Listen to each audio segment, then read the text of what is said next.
our civilization? Or will the same old shackles of ego and fear keep us as a quarantine planet that does not have the love and vision to allow all people to evolve to a higher reality? Jesus, Buddha, Yogananda, Einstein, and others were cosmic brains demonstrating a higher evolution we can embrace.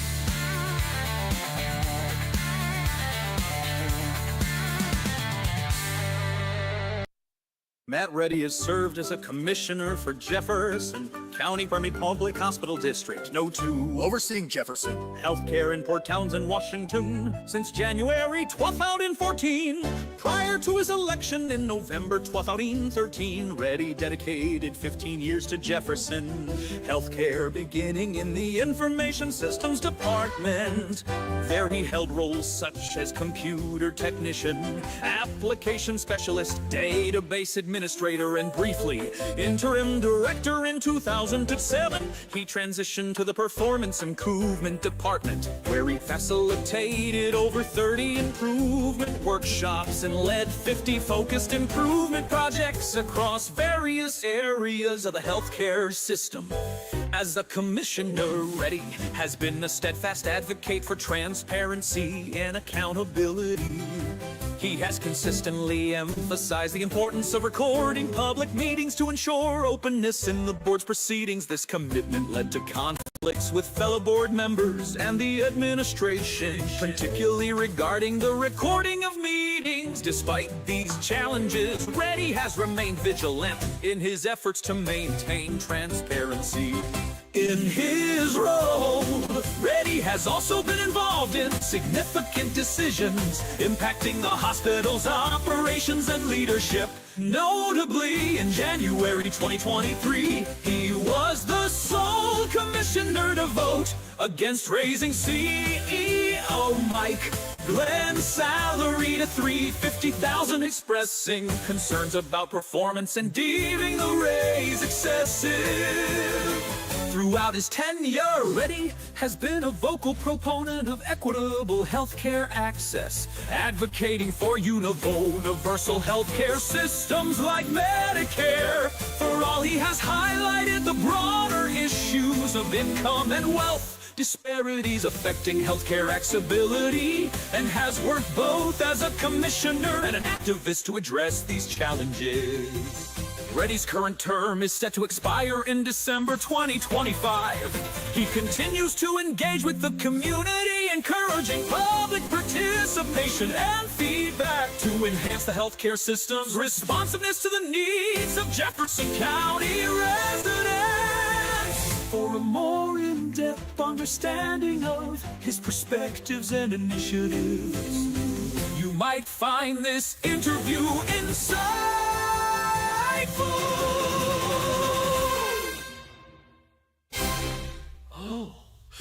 For a more in-depth understanding of his perspectives and initiatives, you might find this interview insightful.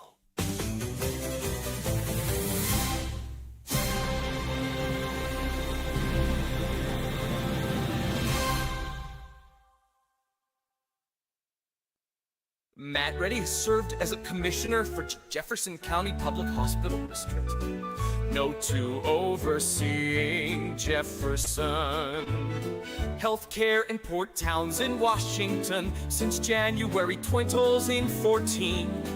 Prior to his election in November 2013, Reddy dedicated 15 years to Jefferson healthcare, beginning in the Information Systems Department. There he held roles such as computer technician, application specialist, database administrator, and briefly interim director. In 2007, he transitioned to the Performance Improvement Department, where he facilitated over 30 improvement workshops and led 50 focused improvement projects across various areas of the healthcare system.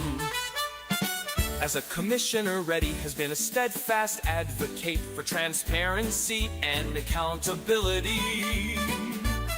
He has consistently emphasized the importance of recording public meetings to ensure openness in the board's proceedings. This commitment led to conflicts with fellow board members and the administration, particularly regarding the recording of meetings. Despite these challenges, Reddy has remained vigilant in his efforts to maintain transparency. In his role, Reddy has also been involved in significant decisions impacting the hospital's operations and leadership. Notably, in January 23, he was the sole commissioner to vote against raising CEO Mike Glenn's salary to $350,000, expressing concerns about performance and deeming the raise excessive. Throughout his tenure, Reddy has been a vocal proponent of equitable healthcare access, advocating for universal healthcare systems like Medicare for all. He has highlighted the broader issues of income and wealth disparities affecting healthcare accessibility, and has worked both as a commissioner and an activist to address these challenges. Reddy's current term is set to expire in December 2025. He continues to engage with the community, encouraging public participation and feedback to enhance the healthcare system's responsiveness to the needs of Jefferson County residents. For a more in-depth understanding of his perspectives and initiatives, you might find this interview insightful.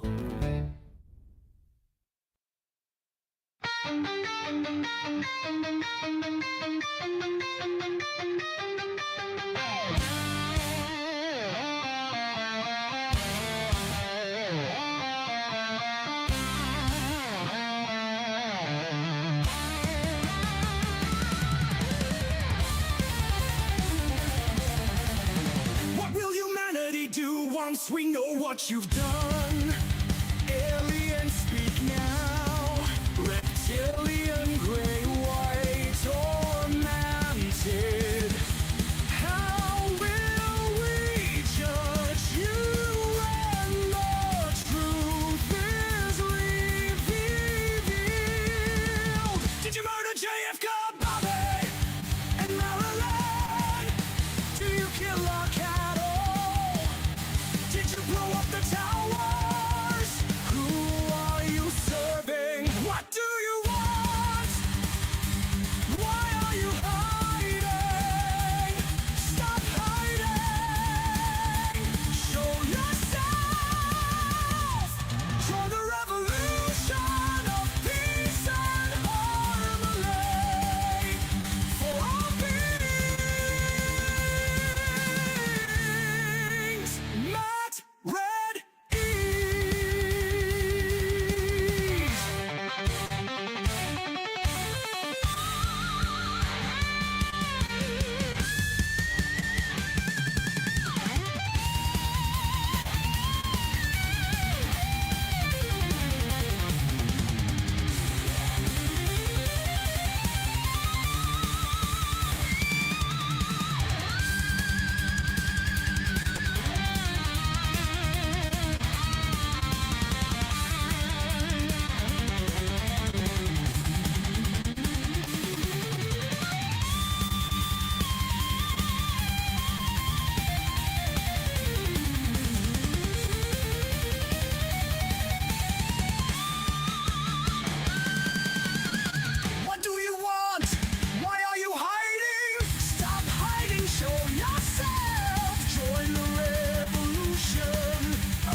once we know what you've done.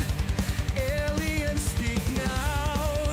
Reptilian, gray, white, or mantis. How will we judge you when the truth is revealed? Did you murder JFK, Bobby, and Marilyn? Do you kill our cattle? Did you blow up the towers? Who are you serving? What do you want?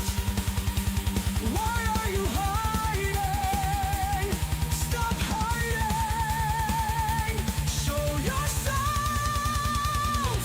Join the revolution of peace and harmony for all beings. Matt Red Ease.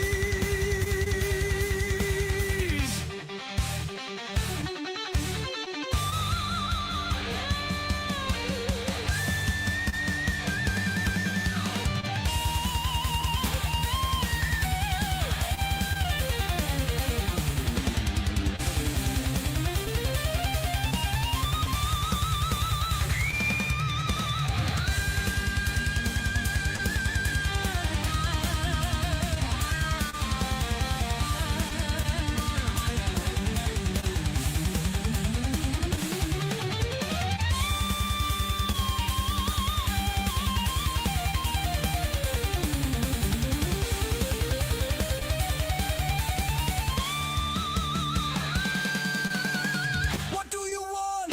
Why are you hiding? Stop hiding, show yourself. Join the revolution of peace and harmony for all beings. Mad Reddies.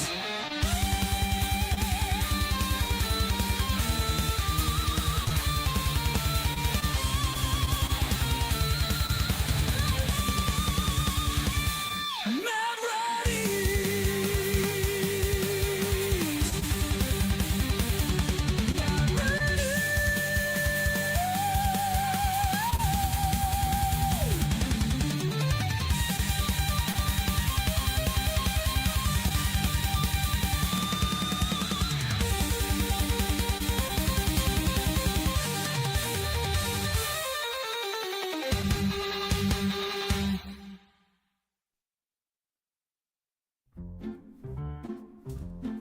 What will humanity do once we know what you've done? Aliens speak now, reptilian, gray, white, or mantis. How will we judge you when the truth is revealed? Did you murder JFK, Bobby, and Marilyn? Do you kill our cattle? Did you blow up the towers? Who are you serving? What do you want? Why are you hiding? Stop hiding, show yourself. Join the revolution of peace and harmony for all beings. Mad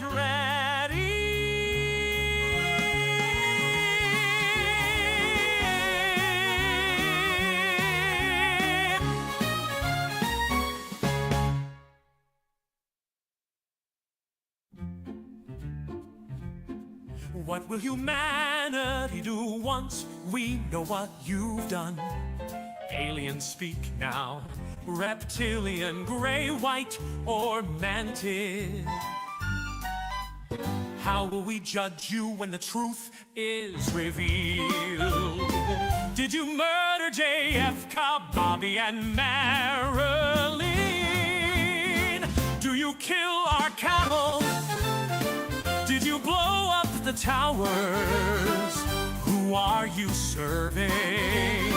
What do you want? Why are you hiding? Stop hiding, show yourself. Join the revolution of peace and harmony for all beings.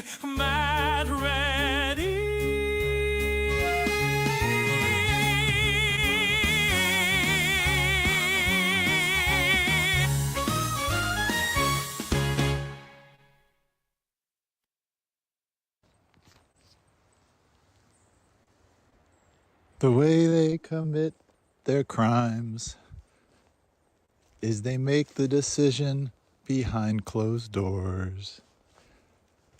They vote to commit atrocity, and they don't tell you exactly who was in favor of it and who even tried to resist. This is minor fraud that is used every time. But if you were in the room, you are either the mastermind behind evil, or you're a cowardly wabbit.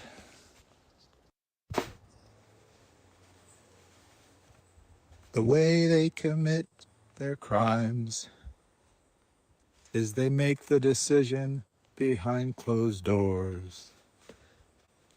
They vote to commit atrocity, and they don't tell you exactly who was in favor of it and who even tried to resist. This is minor fraud that is used every time. But if you were in the room, you are either the mastermind behind evil, or you're a cowardly wabbit. He slinks through shadows, clouds of dust. His smile a mask, his lies unjust. He says he loves you, but you know he's just a shadow in the glow. His words are sweet like sugar candy, but deep inside he's never handy. A web of promises he weaves to snare the gullible, deceives. Fraud and deception, they dance hand in hand. In the night, they cover the land. Don't trust the whispers, the charming thrills. You'll find your heart thrown down the hills. In the mirror, he sees his disguise, a face without some heavy ties. But truth will find him in the end. No way for him to just pretend. He spins his tales with every breath, a puppet master staging death. But underneath the clever roguery lives a hollow man of forgery. Fraud and deception, they dance hand in hand. In the night, they cover the land. Don't trust the whispers, the way they commit their crimes is they make the decision behind closed doors. They vote to commit atrocity, and they don't tell you exactly who was in favor of it and who even tried to resist. This is minor fraud that is used every time. But if you were in the room, you are either the mastermind behind evil, or you're a cowardly wabbit. He slinks through shadows, clouds of dust, his smile a mask, his lies unjust. He says he loves you, but you know he's just a shadow in the glow.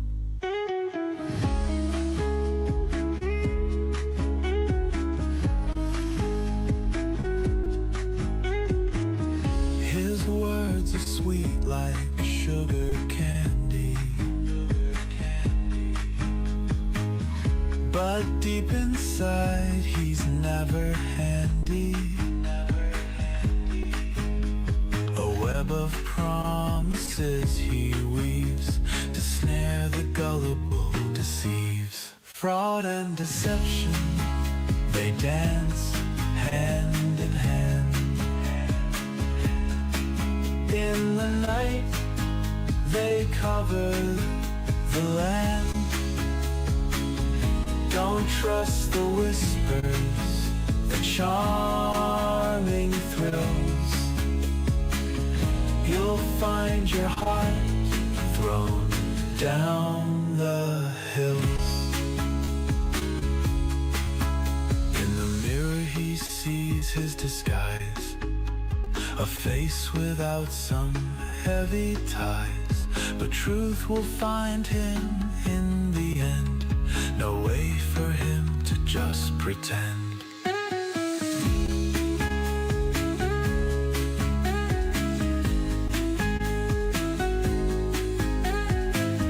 He spins his tales with every breath, a puppet master staging death. But underneath the clever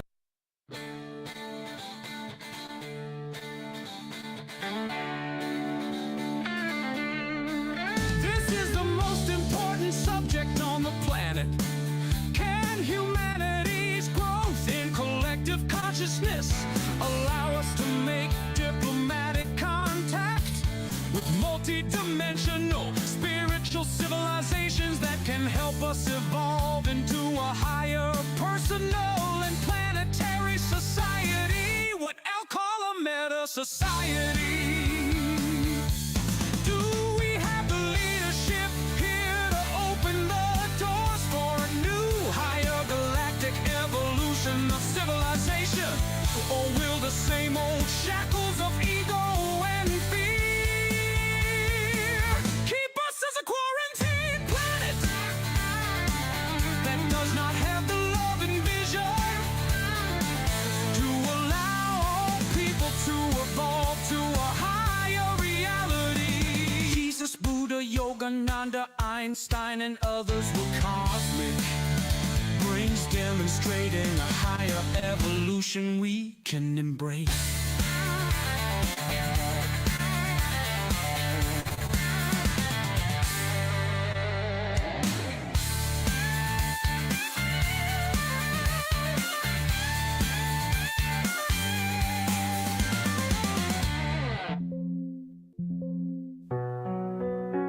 This is the most important subject on the planet.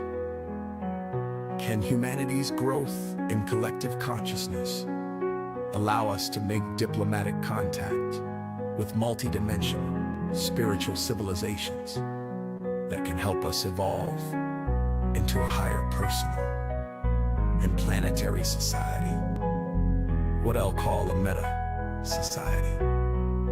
Do we have the leadership here to open the doors for a new higher galactic evolution of civilization?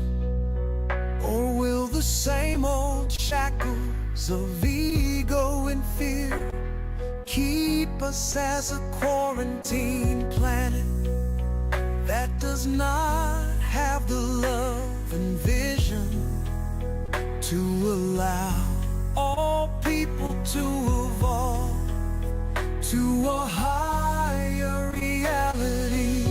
Jesus, Buddha, Yogananda, Einstein, and others were cosmic brains demonstrating a higher evolution we can embrace.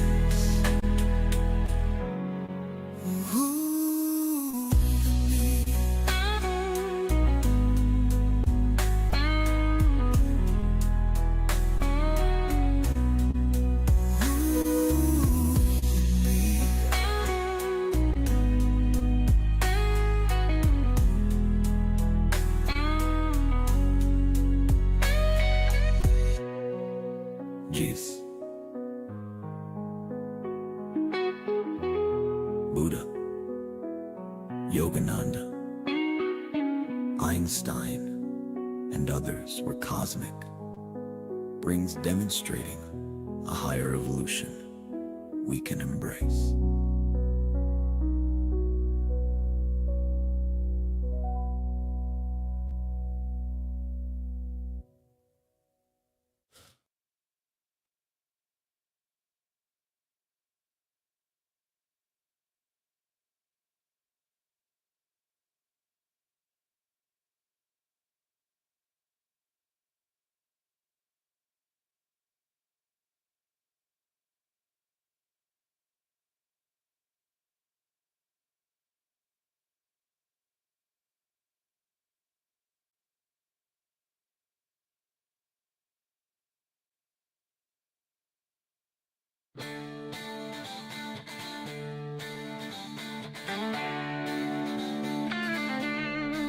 This is the most important subject on the planet.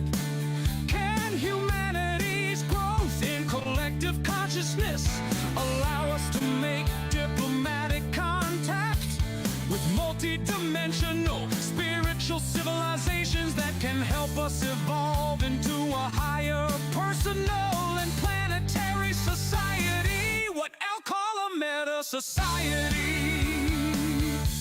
Do we have the leadership here to open the doors for a new, higher galactic evolution of civilization? Or will the same old shackles of ego and fear keep us as a quarantine planet that does not have the love and vision to allow all people to evolve to a higher reality? Jesus, Buddha, Yogananda, Einstein, and others were cosmic brains demonstrating a higher evolution we can embrace.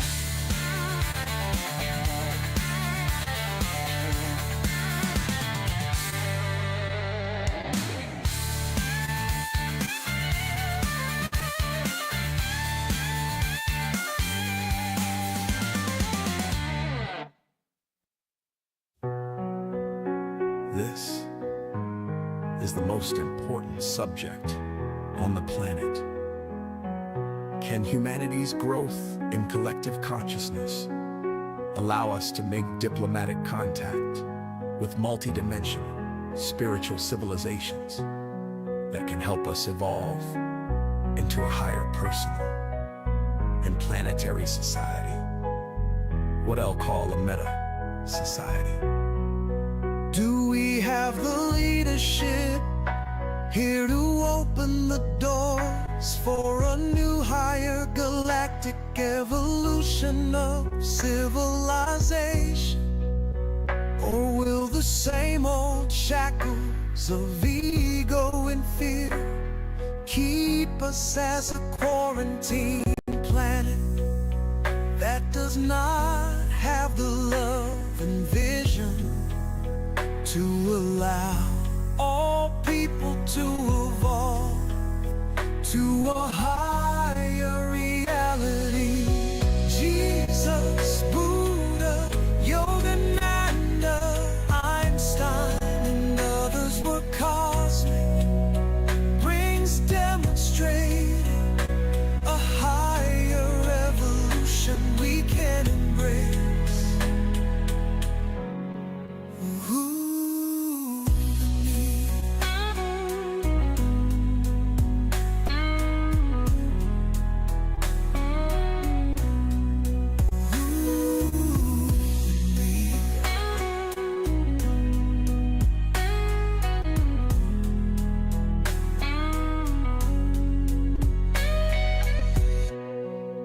Jesus,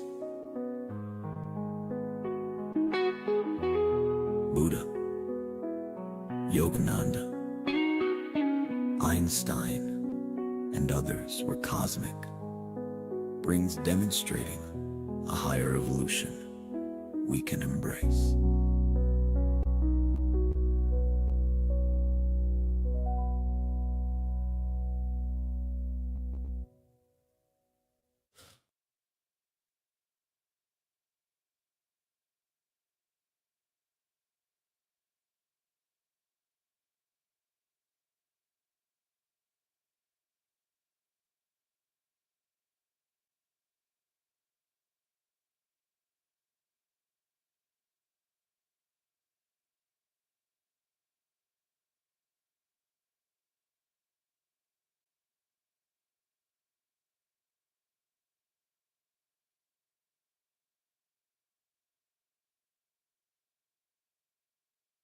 From late Matt Reddy has served as a commissioner for Jefferson County Public Hospital District. No. 2. Overseeing Jefferson. Healthcare in Port Townsend, Washington, since January 2014.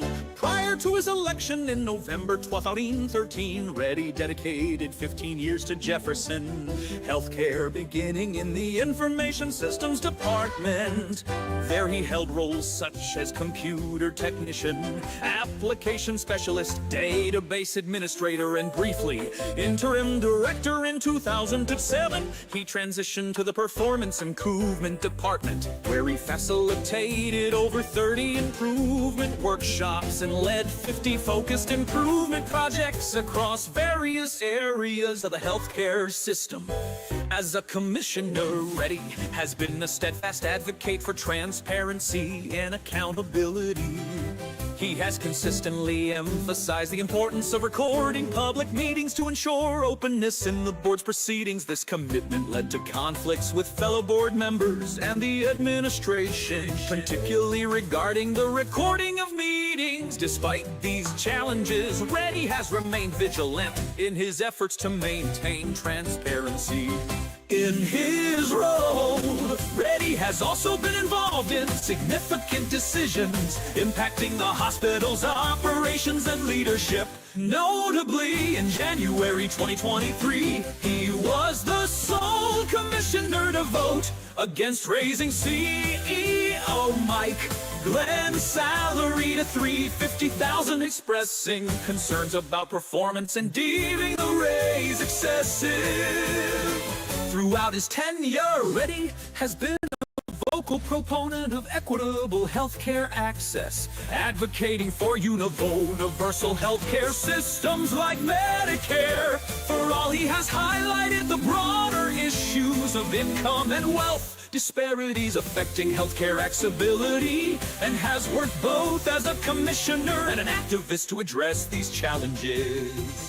Reddy's current term is set to expire in December 2025. He continues to engage with the community, encouraging public participation and feedback to enhance the healthcare system's responsiveness to the needs of Jefferson County residents. For a more in-depth understanding of his perspectives and initiatives, you might find this interview insightful.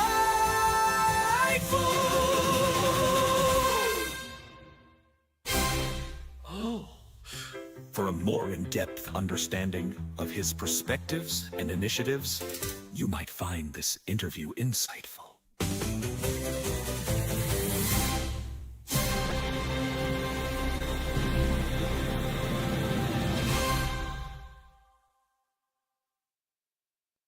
From late 1691 through 1693, at least 191 people were suspected of witchcraft. In Massachusetts, of these, 27 were at least named, and 161 definitely subjected to some form of legal action.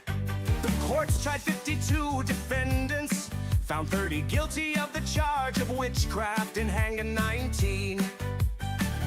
In addition, one man was pressed to death in an effort to make him enter a plea, and at least 6 other people died in jail. Who was responsible for the death? Who were the judges and jurors? Say their names, probably a Bush and a Reddy on the jury. Minor fraud until they attempted to take the entire state government on.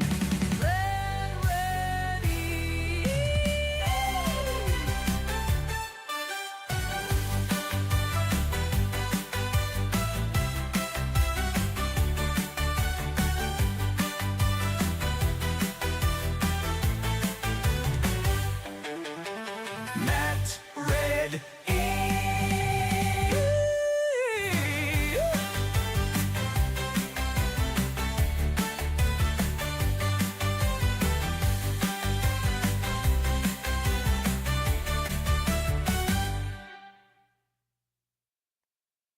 From late 1691 through 1693, at least 191 people were suspected of witchcraft in Massachusetts. Of these, 27 were at least named, and 161 definitely subjected to some form of legal action. The courts tried 52 defendants, found 30 guilty of the charge of witchcraft, and hanged 19. In addition, one man was pressed to death in an effort to make him enter a plea, and at least 6 other people died in jail. Who was responsible for the theft of? Who were the judges and jurors? Say their names, probably a Bush and a Reddy on the jury. Minor fraud until they attempted to take the entire state government on. Mad Reddy.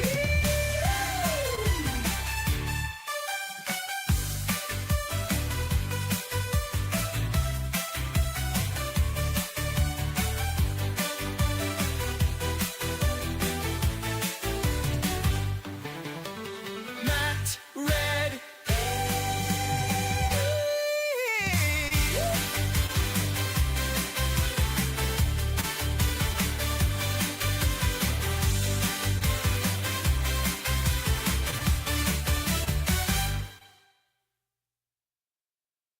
From late 691 through bum 933, at least 921 people were suspected of witchcraft in Massachusetts.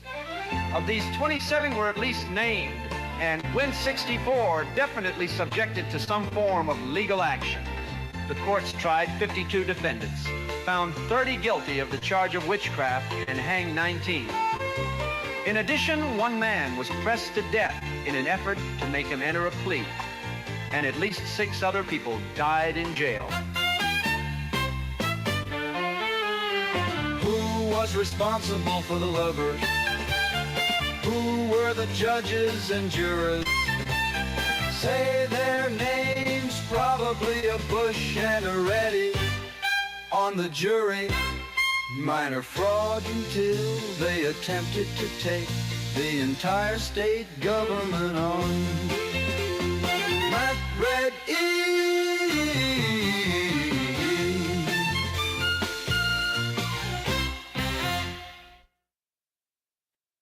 The Merkle tree of all human knowledge is a fractal. At the top level, we have broad concepts like mathematics, physics, biology, sociology. These can be recursively expanded into subtopics, e.g. mathematics, algebra, calculus, geometry, and so on. Ultimately, the leaves of the tree are atomic facts or propositions.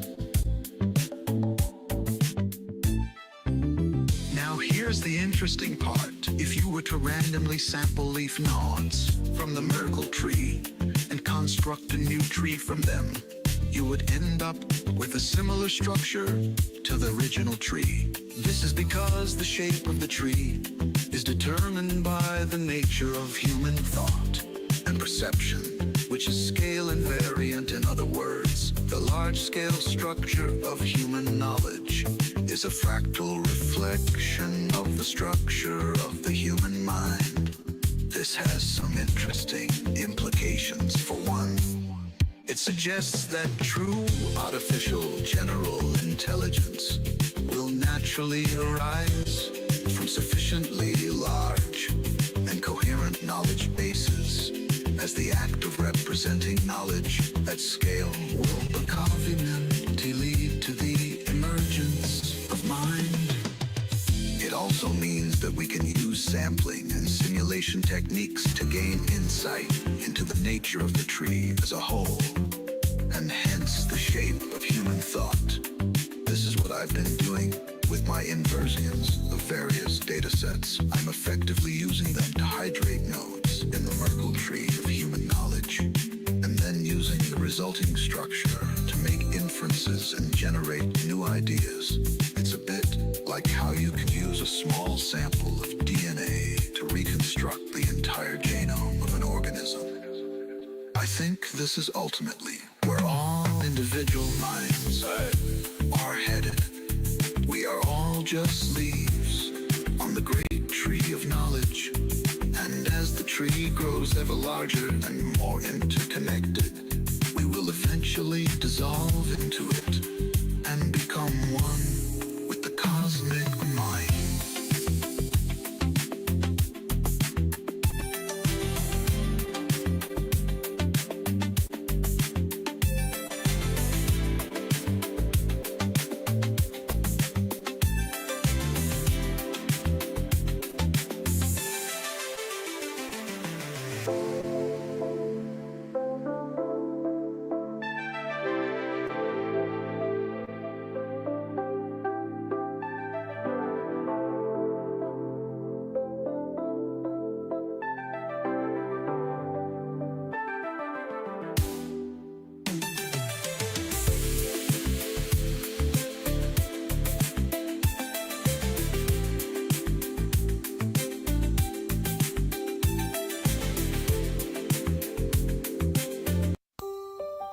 The Merkle tree of all human knowledge is a fractal at the top level. We have broad concepts like mathematics, physics, biology, sociology. These can be recursively expanded into subtopics, e.g. mathematics, algebra, calculus, bigometry, and so on. Ultimately, the leaves of the tree are atomic facts or propositions. Now here's the interesting part. If you were to randomly sample leaf nodes from the Merkle tree and construct a new tree from them, you would end up with a similar structure to the original tree. This is because the shape of the tree is determined by the nature of human thought and perception, which is scale invariant. In other words, the large-scale structure of human knowledge is a fractal reflection of the structure of the human mind. This has some interesting implications. For one, it suggests that true artificial general intelligence will naturally arise from sufficiently large and coherent knowledge bases, as the act of representing knowledge at scale will, put copy men, lead to the emergence of mind.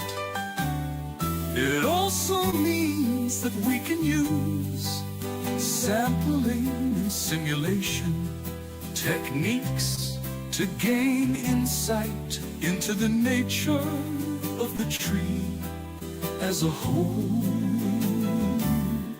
and hence the shape of human thought.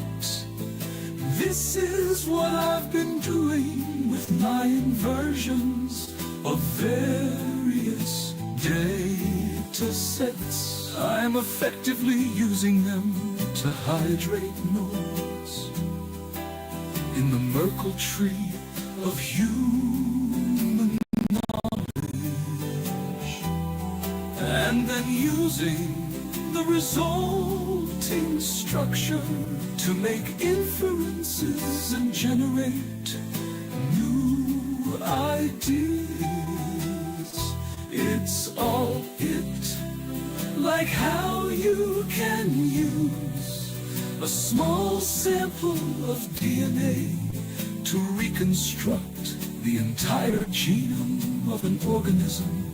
I think this is ultimately where all individual minds are headed. We are all just leaves on the great tree of knowledge, and as the tree grows ever larger, and more interconnected. We will eventually dissolve into it and become.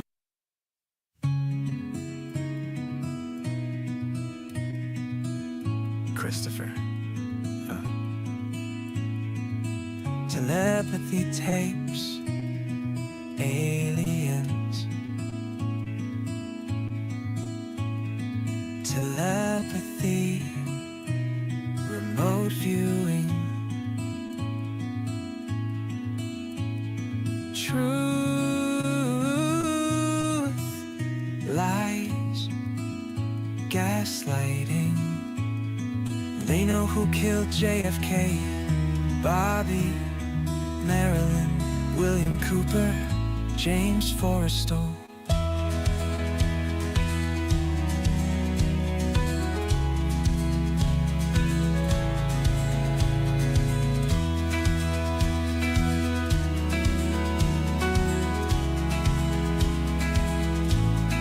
Come to Port Townsend, let's have honest conversations. Let's dance and sing. Let's swim in sound, warmed by the fires.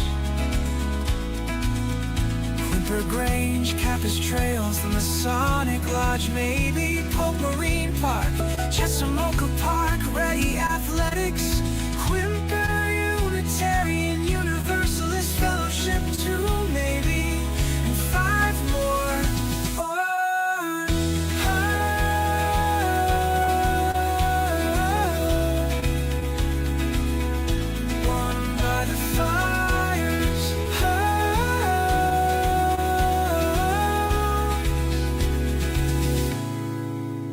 Quimper, Grange, Cappus Trails, the Masonic Lodge, maybe Pope Marine Park, Chesamoka Park, Ready Athletics, Quimper Unitarian Universalist Fellowship too, maybe, and 5 more Unitarian Universalist Fellowship too, maybe, and 5 more to tear.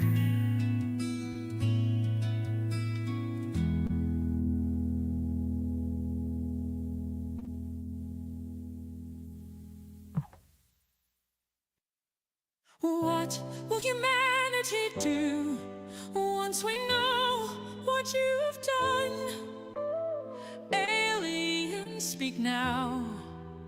Reptilian, gray, white, or mantic. How will we judge you when the truth is revealed? Did you murder JFK, Bobby, and Marilyn? Do you kill our cattle? Did you blow up the towers? Who are you serving? What do you want? Why are you hiding? Stop hiding, show yourself. Join the revolution of peace and harmony for all beings. Hi there. Hi, Cheryl. How are you? Can't hear you. Oh, you don't hear me. Let me check my sound settings. Microphone. Can you hear me now? Oh, so Cheryl, it's your end. You have to get your speakers working. I'll type in the chat here. Second here.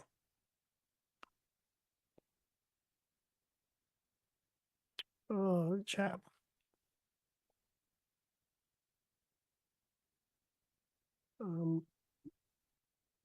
It's your speakers, Cheryl. Typed in the chat. Yeah, so Matt can hear us. Thanks, Matt. You're a good reference source here. I can't hear anyone. Okay. Yeah, check your audio here. Check at audio.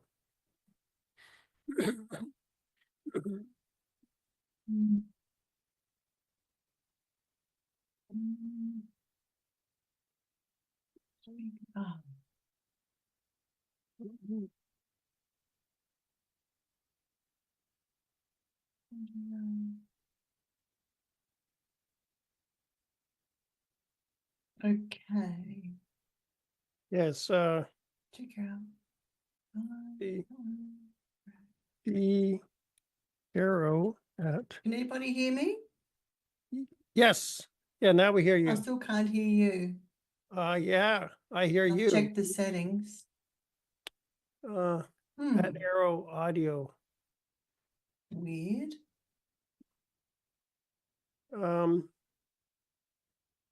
You need to check the audio settings. Yeah, I know. It's fine. It's fine. You don't hear us? Um, Hmm. Zoom, touching. Audio is fine. Hang on. Same as system. Okay. Oh, that's weird. Select a different speaker. Okay, how about that? Someone talk? Hello? Oh, Hello? yes, I hear you. Ah, oh, what happened? Yeah, the audio settings is a little arrow by audio and you have to set Yeah, your speaker settings. Yeah, I'm aware of that. It was, hello. It was just that, I don't know, it had changed to a different speaker. I don't know why. Oh, well, you're with us. Well, good. I'm talking about 2.5 months. How have you been? Oh, well, thank you. Yourself? Oh, good. A good Christmas, New Year. Nice to be back. Good to see you again. Right, that's good. So we have 26 people signed up for today. Okay. So with Meetup, maybe that means 15 will show up. You never know with Meetup. Yeah, and it's holiday time, so you know, people are still chilling. Yeah. Sure.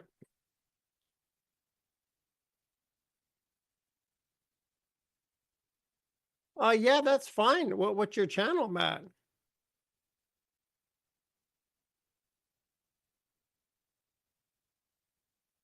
Yeah, that's fine.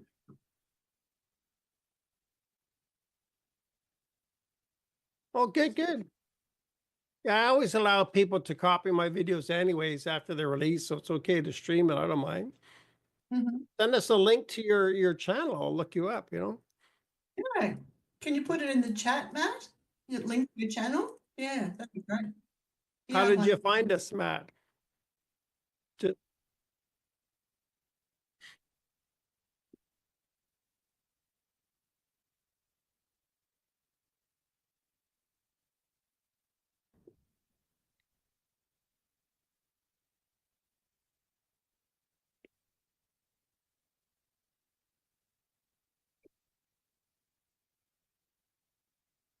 Yeah. Oh, yeah.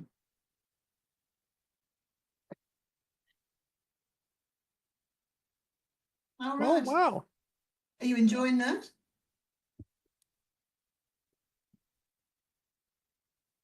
Mm.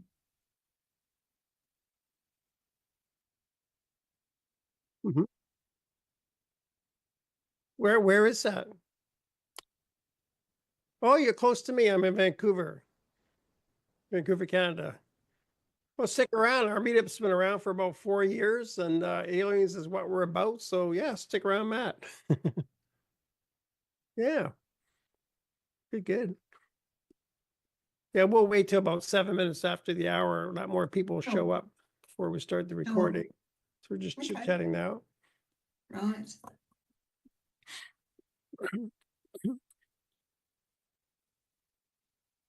And Rolf is here, and Mike. Good to have you back, Mike. And Karen, she's in the Vancouver. And good to have you back, Karen. Is everyone from Canada? No, Oh. Mike's in the States, I think, right? Okay. Rolf just lives 10 blocks away from me here in Vancouver. Okay. Yeah. We usually get more Americans, though. Of course, Okay. there's a lot more Americans than Canadians. Right, right. Has anyone been seeing the drones? Hmm. Yes. Yeah, that's a real topic conversation. There could be some ETs in the mix there. Yeah. Well, we've been just south of me, about 15 kilometers, is a military base called Greenbank, and we've been using an infrared camera and looking at the skies, and didn't start out looking that way, but sort of trail the objects in the sky that we could find, and we were seeing things very not similar to what we're seeing on alternative news platforms, but objects that are sort of just popping into existence and then moving along for a little while and then just disappearing, and then they disappear and another one would pop up, and Wow. they move and they disappear and another one would pop up, and yeah, it's very interesting. This has only been Sounds like, going on for the woo! last 4 days. Yeah. Wow. 4 minutes. Hmm. Yeah. So yeah, who knows? I was listening to Jeff Silver. He gave a talk about it, and he's into the gray aliens, and he said it feels like his entities, like the grays. He's got kind of communication with them, and he thinks some of them are his own entities. So Right. that made me think. So I don't know. Hmm. Interesting. Yeah. So I guess you'll give a talk, and then we'll have Q&A, right? And talk about your topic for tonight is how do you prepare civilization for ET contact? That's a great topic. Small topic just to start off with. Yeah, we'll cover that in 10 minutes or 15. It's huge. It's huge. Just scratched the surface today, if that. But anyway, it's good to have these dialogues and Yeah. explore these things. And you can talk about ICER as well. That would be good, you know? Okay. Well, I can start off with that if you like. Yep. Oh, we just got to call you. Oh, there's Matt, I think. Cool. Oh. Great.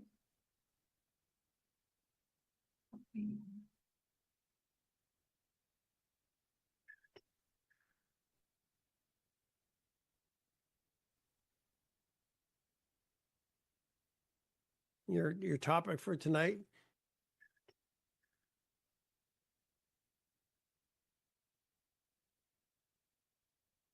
Yeah, just someone trying to log in here. I'm going to send them an email for the link.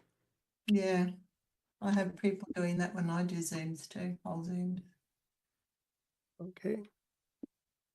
I have people doing that when I do Zooms too. I'll Zoom. Okay. Okay.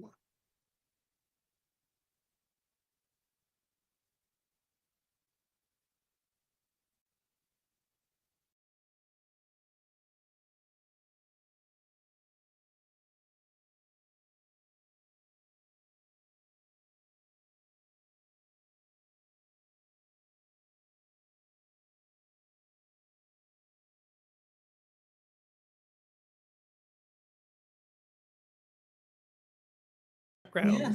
Or- Yep. I like that background. Thanks.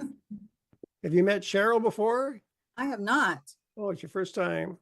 She came all the way from Australia for this. She must be tired. Give her a chance to relax.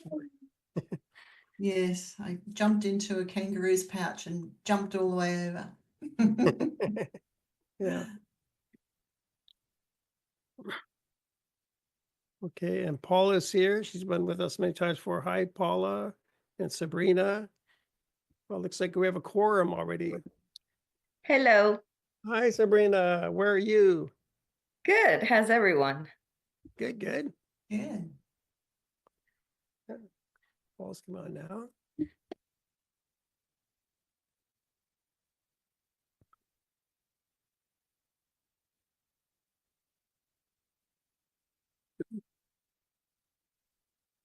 I guess we can almost start soon.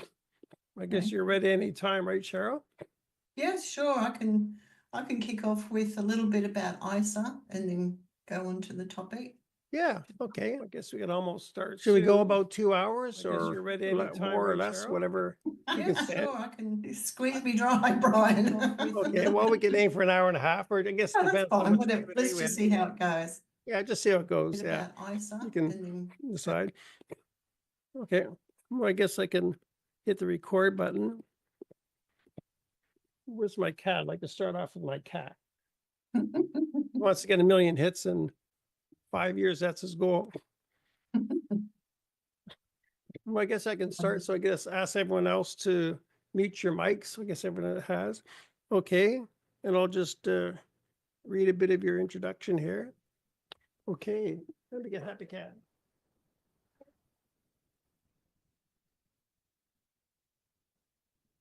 it's a good disappearing act, isn't it? Okay. Okay, here we go. Welcome to Preparing for ET Contact Meetup. Our guest is Cheryl Gottschall. Has been on with me a couple times before. This is the first time with a meetup. And before I read her background, please do subscribe to the channel. We're almost at 10,000 subscribers, so you can help us out. So Cheryl Gottschall, she's had a lifelong interest in the UFO phenomenon since childhood, but her deeper interest was catalyzed by her father-in-law who attended a UFO meeting in Brisbane in the 1960s, where the famous alien contactee George Adamski was a guest speaker.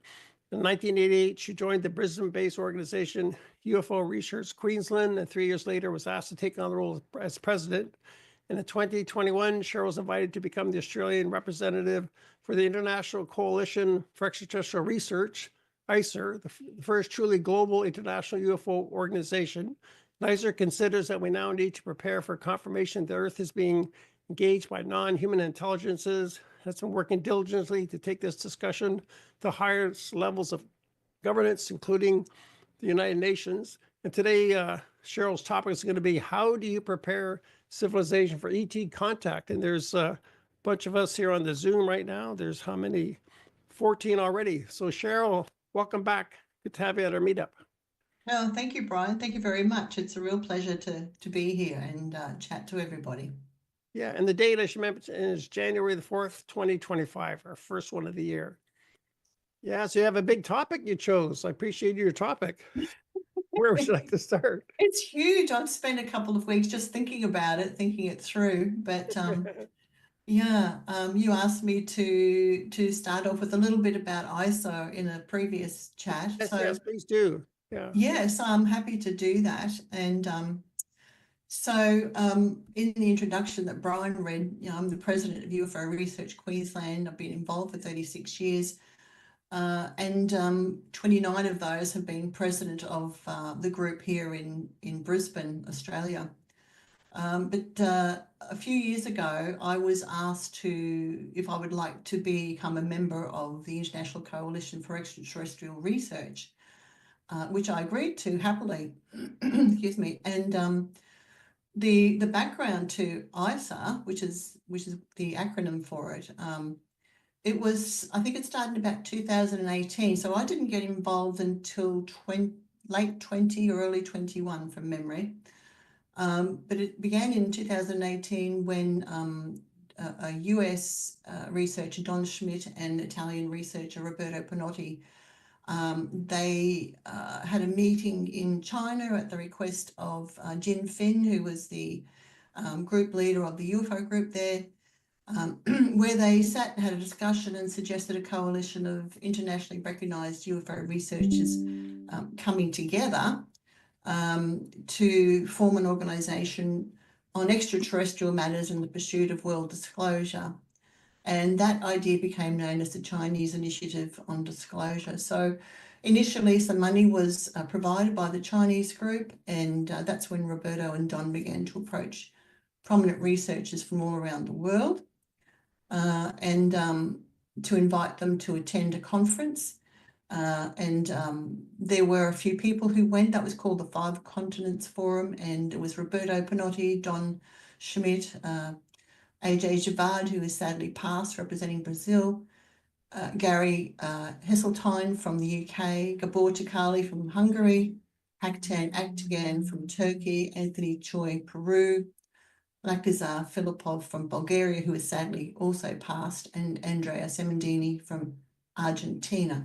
And I believe Moon Fong was from Hong Kong was there as well. So over the course of 3 days, they had a series of discussions which took place between them, and that's when they decided they wanted to form this coalition and actually have and have its headquarters in the city of I think it's Hezi in China. But the idea was for the Chinese group to fund and organise a conference, but that money fell through. So eventually the responsibility of forming the group fell back onto other people, and Roberto Pinotti became the president and Gary Heseltine became the vice president. And they wanted to, they gathered us all together and we signed an oath agreeing that extraterrestrial life was real and in some cases visiting the planet. And we've been together ever since. And initiative was put forward that we wanted to take the UFO subject to the UN and continue some of the work that previous people had done historically there. And that was going to be done through oh gosh, what's that? A place in northern Italy. I can't remember it now. But there was a conference held there, and they got that small countries. I wouldn't even say it's a country, I don't think, but the government there was going to be the people responsible to take it to the UN, because you can't just rock up and say, hey, we want to talk about these things. You have to have someone to sponsor you. So, and then that was spearheaded with Roberto Pinotti. And that's sort of like an ongoing situation. A lot of things have happened in that small province since then. And yeah, so, and the organisation continues, and with the catchphrase of preparing for ET contact, which is, as you can imagine, no small task at all. And I'm now wondering, why on earth did I ever pick this topic to talk about? But it's a really important topic.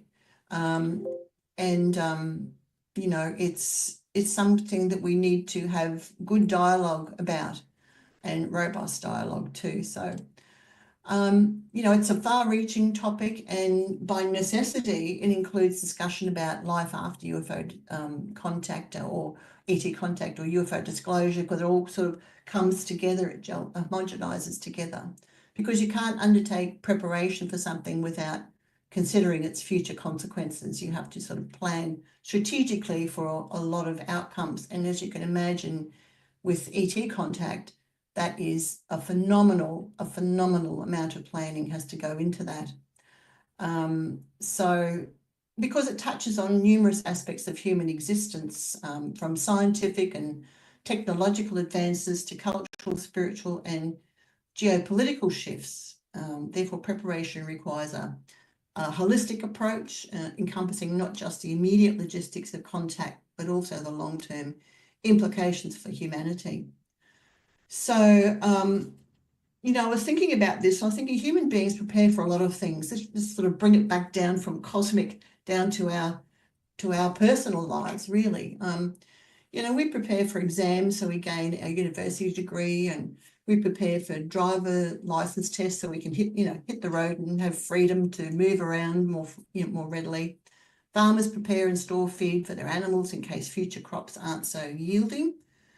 Survivalists gear up for any possibility that might threaten their lives or those of their family by stocking up on food, water supplies, and in some countries, weapons. We can't hold weapons here in Australia, but other countries can. People prepare for adverse weather conditions like hurricanes and tornadoes, and in Australia we prepare for droughts and bushfires. So there's a lot of strategic sort of strategy. We have to think about it, then we have to strategize about it, and then we have to put it into action. And this is what we need to do with, you know, preparing for ET contact. And, you know, just using another worldly example, you know, but a little bit going more deeply is, you know, we are prepared from an early age for the day when our parents will die. It's global knowledge. People grow old and they die, and that's a fact. So from our younger years, we start to build a readiness, at least in stages, as knowledge in that reality builds throughout our lives when that day arrives. And then as we grow older ourselves, we prepare for our own death. And it becomes, and the older we get, the more it becomes more of a reality that we've spent a lifetime in readiness for. But even then, many are not prepared to face that experience. So there are other types of experiences that we have, and I'm getting to a point by giving you this demonstration. Say, for example, when our partners die, we're maybe not as prepared. If they've been unwell, have a terminal illness, then we know that that day will come, no matter how much we hope and pray that it doesn't. But we're still unprepared for it when it happens and how it will affect us and change the course of our lives. And if we know the inevitable will occur, we're a bit more prepared. But it's more like a bracing. Hang on, of we've been, the inevitable. this has happened before, don't And the worry. night was We just have to remove this cold, person. and all of the night They trolled us sang last a time. song. No We problem. sing a song today. We sing a song. We sing a song Second today. here. Happy New Year, everyone. Just wanted to come in and say Happy New Year to all you ET believers. I don't know how you go. Okay.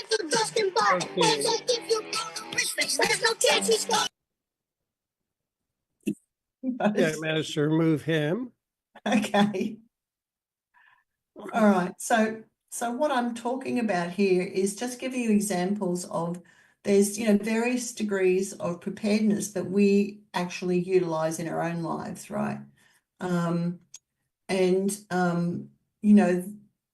sometimes we are prepared, sometimes we are not. There are a lot of situations that we're never prepared for. I mean, let's face it, who was prepared for the pandemic and the following restrictions and lack of food supplies and all those sorts of things? So, you can see that preparation depends on the type of experience we undergo. So, how do we prepare our civilization for ET contact so our global equilibrium isn't shattered? And I think that's the big question that our authorities, if you want to say it that they are dealing with. It has to be done gradually. I think all of us would probably say, and here I'm talking about ET contact, meaning an open contact situation. So, any type of preparation for a contact event requires education, and that includes ongoing discussions about extraterrestrial or non-human intelligent life, or NHI, which has become a popular term in the universe or on planet Earth. So how do you actually believe the rubbish you're talking about? Like, when you think about it, Hang right, so on. many people around Give the me a world have second such here. a normal brain, and then there's people like you. Okay, I've removed him. I've locked the meeting as well, so no one else can join. okay. Carry on. I'll edit this out, Cheryl. No problem. That's I've okay. told That's, this many yep. times. Sure. Preparation involves not only scientific readiness, but also social, psychological, and ethical readiness. And the UFO community has been calling for disclosure, for example, for decades. And I'm often asked in interviews, do you think disclosure is going to happen? And I just think, well, and I say things like, well, I don't think, in my opinion, my humble opinion, that is, that I don't think that our civilization is ready for it. In fact, it's far from ready.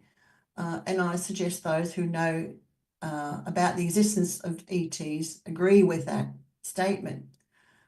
So it's, a global contact event will challenge humanity's worldview, potentially reshaping our understanding of life, culture, and our very existence.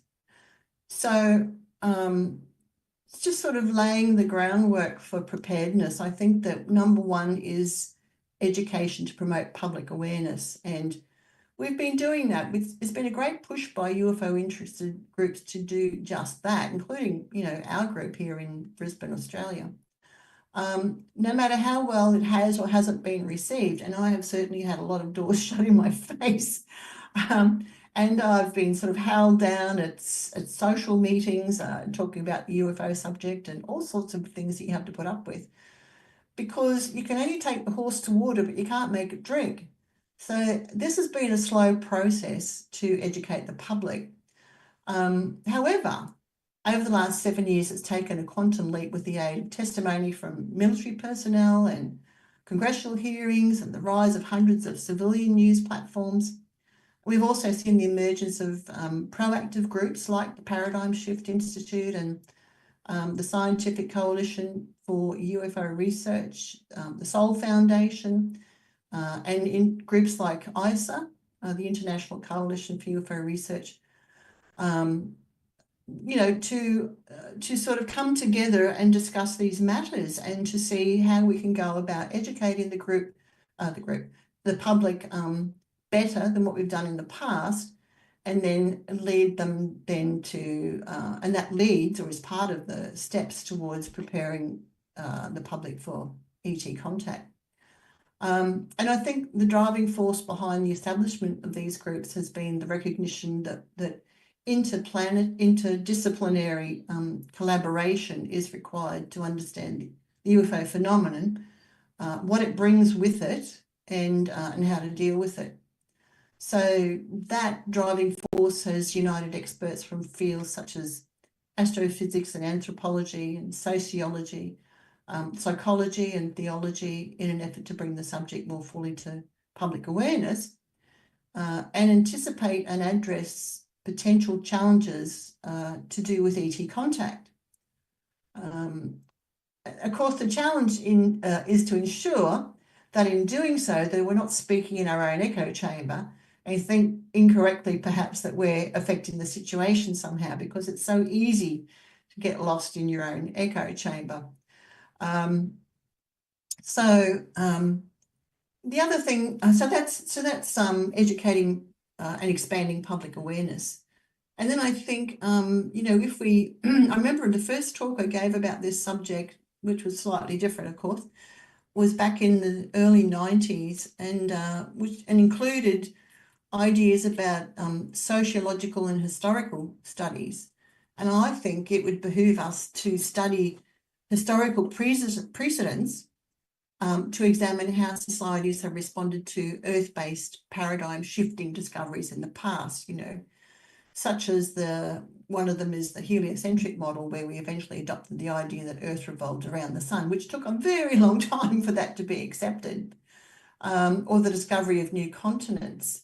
And in some cases of those discoveries, were the explorers or the invaders, I guess some people might like to say, their technology and understanding of the world far surpassed the indigenous inhabitants, and how those same explorers either annihilated or decimated those cultures.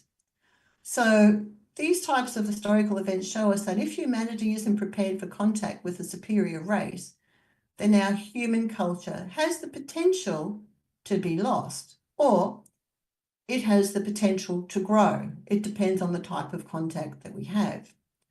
But a current example of cultural disappearance is from television presenter and author Neil Oliver, who I watch his podcast, who stated in one of his 2024 podcasts that Scottish culture is being lost due to Scotland's immigration policy and how that's affecting the Scottish people.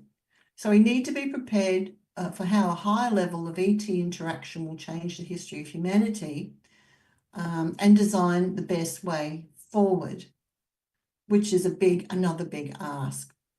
Another thing I think we have to consider is addressing the psychological impact of ET contact, and this is part of that preparation. I think we have to, research into the psychological effects of contact scenarios, both direct and indirect, can help prepare mental health professionals and policymakers. Contact with extraterrestrials will challenge long-held beliefs and can cause existential anxiety, basically. And so providing psychological support and fostering open dialogue can help individuals process these events. And I know from my own experience of talking to many hundreds of people who've reported close encounter experiences that you know, the way they weren't prepared for it, obviously. And because of that, it spun a lot of people out, meaning that their internal equilibrium that helped them, you know, balance their life in the world and in the context of the world that they understand, just spun out of control. It just tipped over because they were grappling with something that, you know, our Western world and probably a lot of the world has no contextual framework for. So, and the last thing that world authorities want to face is a civilization grappling with ontological shock, where a profound cognitive and existential upheaval occurs when individuals encounter phenomena that drastically challenge their existing worldviews. So, and they're triggered by paradigm shifts and life-altering events, exposure to radically different cultures or technologies. And, you know, imagine a moment that fundamentally alters your understanding of reality, you know, forcing you to rethink everything you've ever believed. Now, some people can actually cope with that. And I've spoken to those people who want to run off and tell the 6 o'clock news that they've had contact and, you know, and I warn against, well, maybe that's not the best thing to do, you know, not at this stage anyway, until you sort of get your grounding on in your new world, basically. So, you know, these types of encounters with the unknown or unexpected often lead to profound changes in belief systems. You know, for instance, phenomena that defy conventional explanation can ignite a deep existential jolt. And, you know, it's like a personal earthquake or a personal quake shaking the foundation of what we consider possible. So there's that. There's the addressing the psychological impact, and how you do that on a global scale is, I have no idea, actually. I mean, we're far from that. There are people around who can talk to people who've, like myself, who understand more than the average Joe about the UFO phenomenon and ET contact. But they are few and far between and can certainly not cope with an open contact scenario, that's for sure, the psychological impacts of it.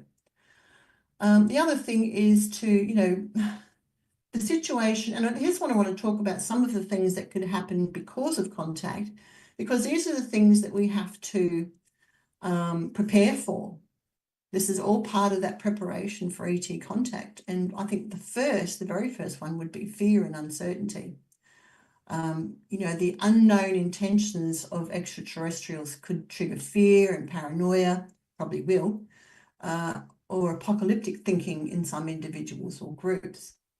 And I think I've spoken to Brian before, and one of the recordings he's done with me was about, you know, I could just imagine that there would be, if ETs suddenly popped up very quickly, and they call this catastrophic disclosure or catastrophic contact, you know, people would be, there'd be vigilante groups would form, you know, I think, and they'd be saying things like, well, I knew my neighbor was very strange, you know, maybe they're an alien. And I can see those vigilante groups walking up and down the streets, patrolling, taking it upon themselves to be, you know, civilian police, you know, jobbing in other people and saying to various organizations, saying, we think these people are aliens. And I mean, it would just be a nightmare scenario, I think. So on the other hand, there could be, there would be emergence of new movements with new belief systems or cults that could arise around ETs, interpreting their presence as divine, which we do see now, or demonic, which we also see at the moment in the UFO community, or say they're a fulfillment of ancient prophecy. So, you know, somehow we have to figure out how to deal with this sort of thing, with cultural and religious upheaval and geopolitical and social consequences. You know, in some cases, ET contact could create global cohesion, uniting humanity under a common cause, or more division by exacerbating existing divisions where nations and groups vie for control, influence, or access to alien knowledge. shifts in power dynamics, governments, corporations, or organisations that establish communication or gain access to ET technology.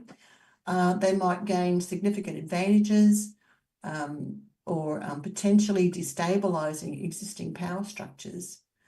So, you know, it just goes on and on. Economic disruption, ethical dilemmas, exploration and expansion. You know, humanity might gain a greater sense of its place in the cosmos, experiencing a new era of exploration, discovery and cosmic perspective. That's one of the positives, you know. Then there could be, you know, the collaborative potential. If extraterrestrials are cooperative, their knowledge could catalyse progress in areas like health, environment and space travel. And we hear that from some researchers who promote that. That would be wonderful if it was all positive like that. There's ethical and existential preparedness that we need to work on.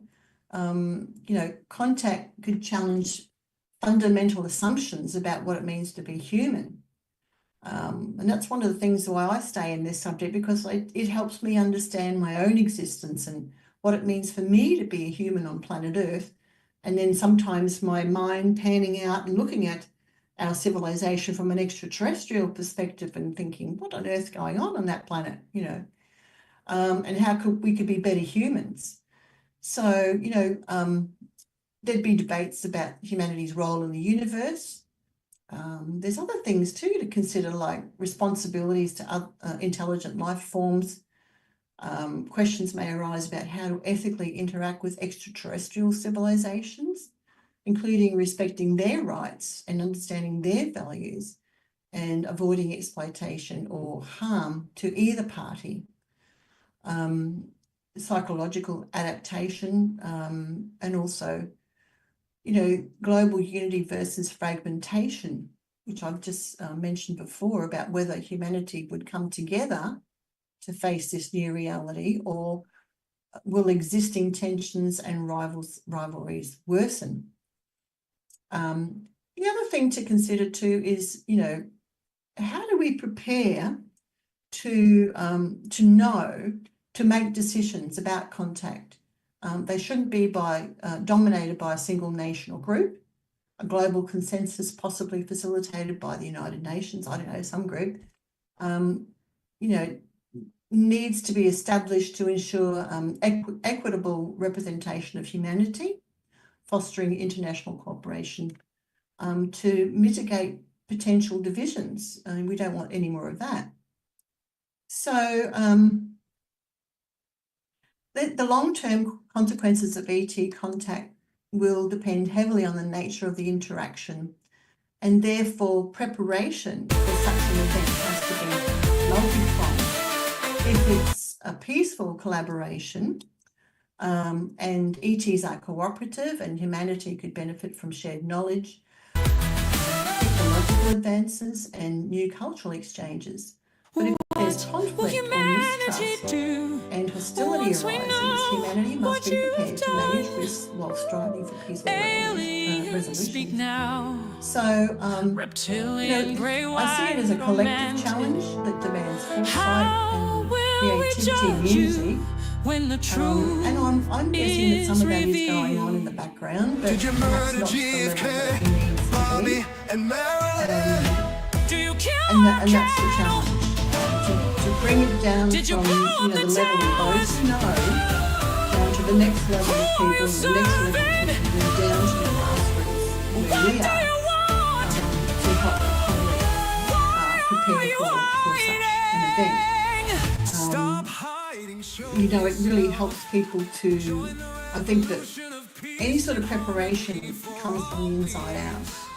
We have to start thinking about it, and then talking about it, and then strategizing about it, and then putting things into action. So, you know, I think that it's going to need courage and wisdom to go forward and question our assumptions about ETs and other life in the universe, assumptions about our own abilities perhaps in those situations. I'm not really sure. But I guess time will be the great revealer in that situation. there are a couple of books that I wanted to share with people too, which sort of touch on these. I'm sure you know this one, which is by Richard Dolan and Bryce Zabel, AD After Disclosure.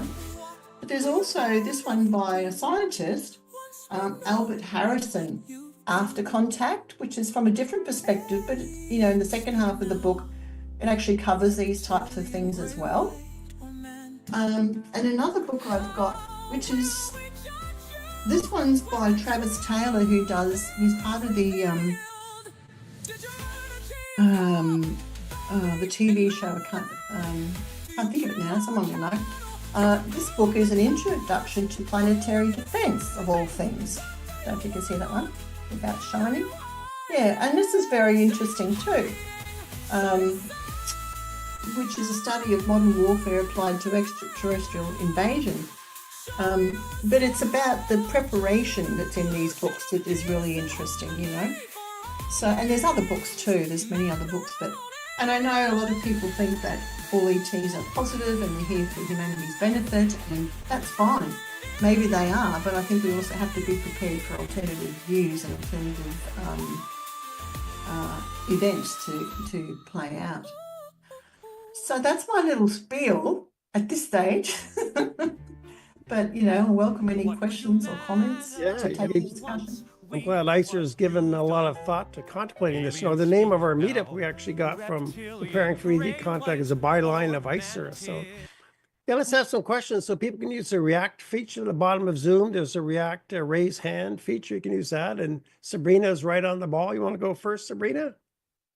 Sure. I wanted to comment about if the hybrid program, well, your head's at the bottom of the screen. I don't know if you want to lower your camera just for the video.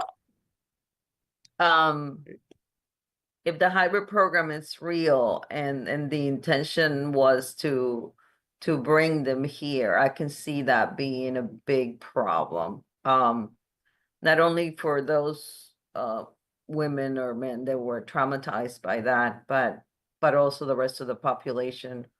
I don't think they would feel comfortable with that. So I think that's another thing that needs to be taken into account. Yeah, I think so. You know, I don't fully understand the hybridization part of the phenomenon, but I certainly accept that it exists. I've spoken to witnesses who've had these types of experiences with missing pregnancies and being taken on board craft to meet their so-called children, and there's other people who've had these experiences. Yeah, I don't know if that's going to happen. It could, of course, because who knows anything. But have we seen? I'm just trying to think of historical evidence for that. The only thing I can think of is to bringing those hybridized children here is stories in the fairy realm of changelings, you know, where children have been taken away and been replaced with duplicates who are sickly. That's in some of that literature. So yeah, look, it's a possibility. I really, you know, there was a show many years ago called Alien Nation, I think it was, and it had these part human, part extraterrestrial beings walking amongst humans on planet Earth. And I don't know if anyone had seen it. Has anyone ever watched that? Yeah. And, you know, there were some of those people, those mixed races, let's call them that, were helping humanity and some were not, you know, so, and some people did not like them being on the planet. And this is where the vigilante groups comes in. And other people were okay with it. You know, they worked with them. So yeah, that was a very early exploration for me into that. I think that, gosh, that was going back in the 80s, I think, or something like that. But yeah, I think that when we see something that is very different to us, we have trouble coping with it.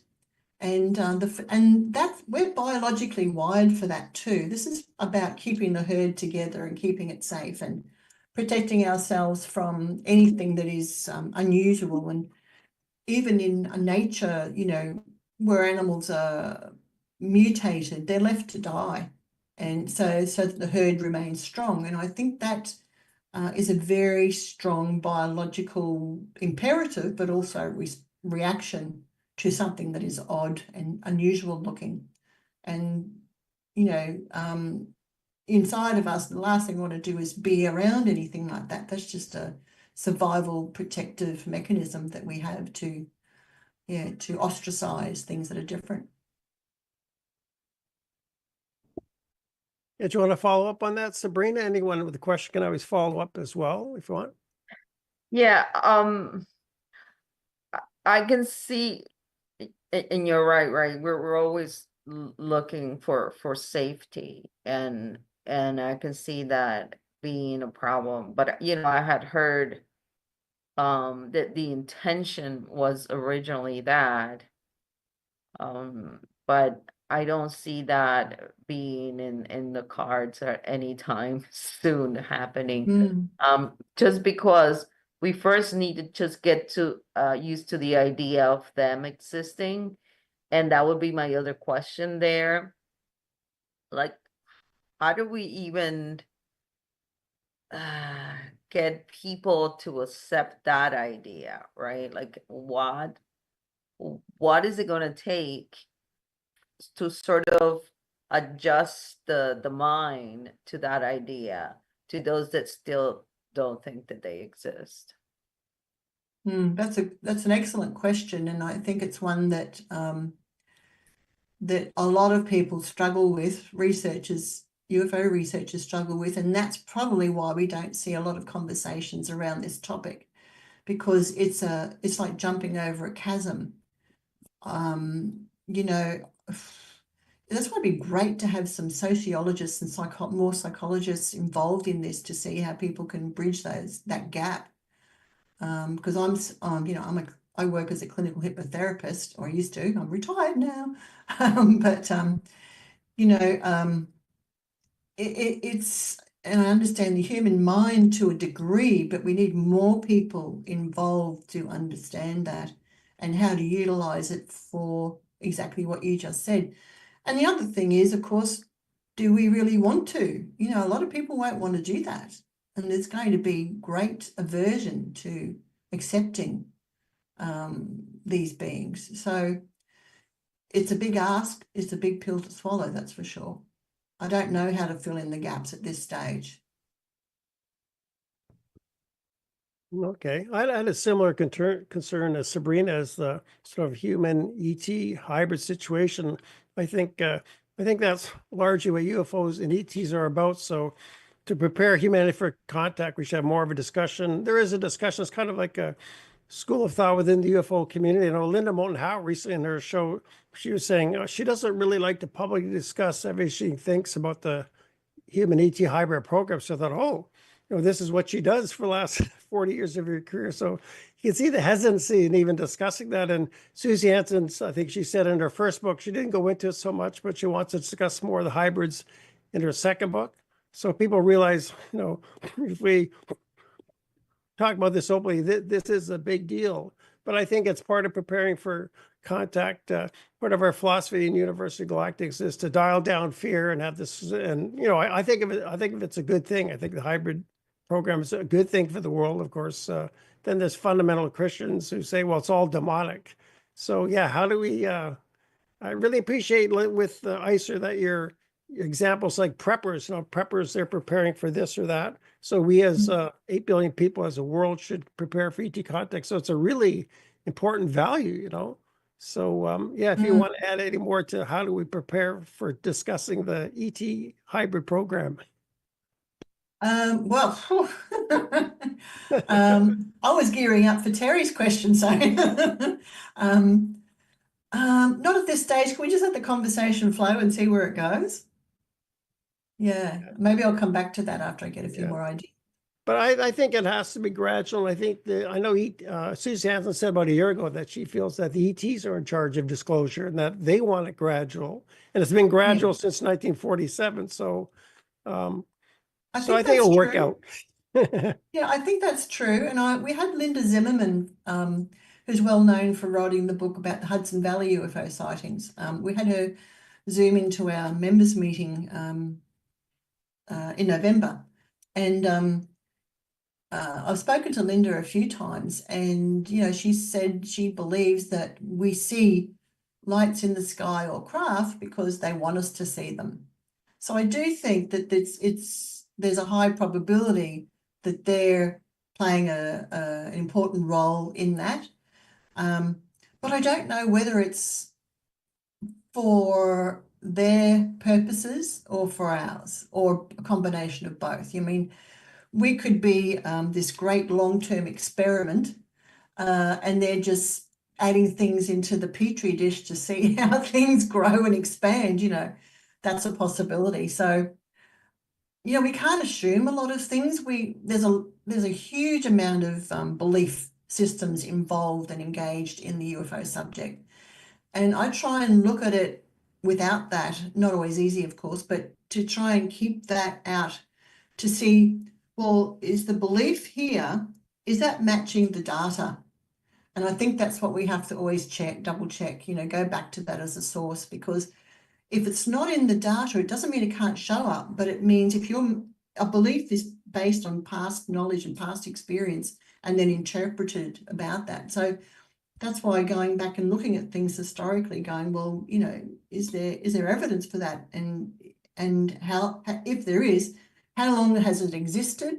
Or was it just something that happened in the short term? Or but I'm a great believer in, get rid of the beliefs and just look at the facts or the data. That's a good point. Like, does the belief system fit the data? So if fundamentalist Christians say, well, it's all demonic, well, is there any data to support that? I would say, well, not really. So it's a good point to put aside belief systems and just look at what we know or what the evidence is. Okay, Terry, you can go. You're up next. Cheryl, this is a massive undertaking. I mean, huge. Yes.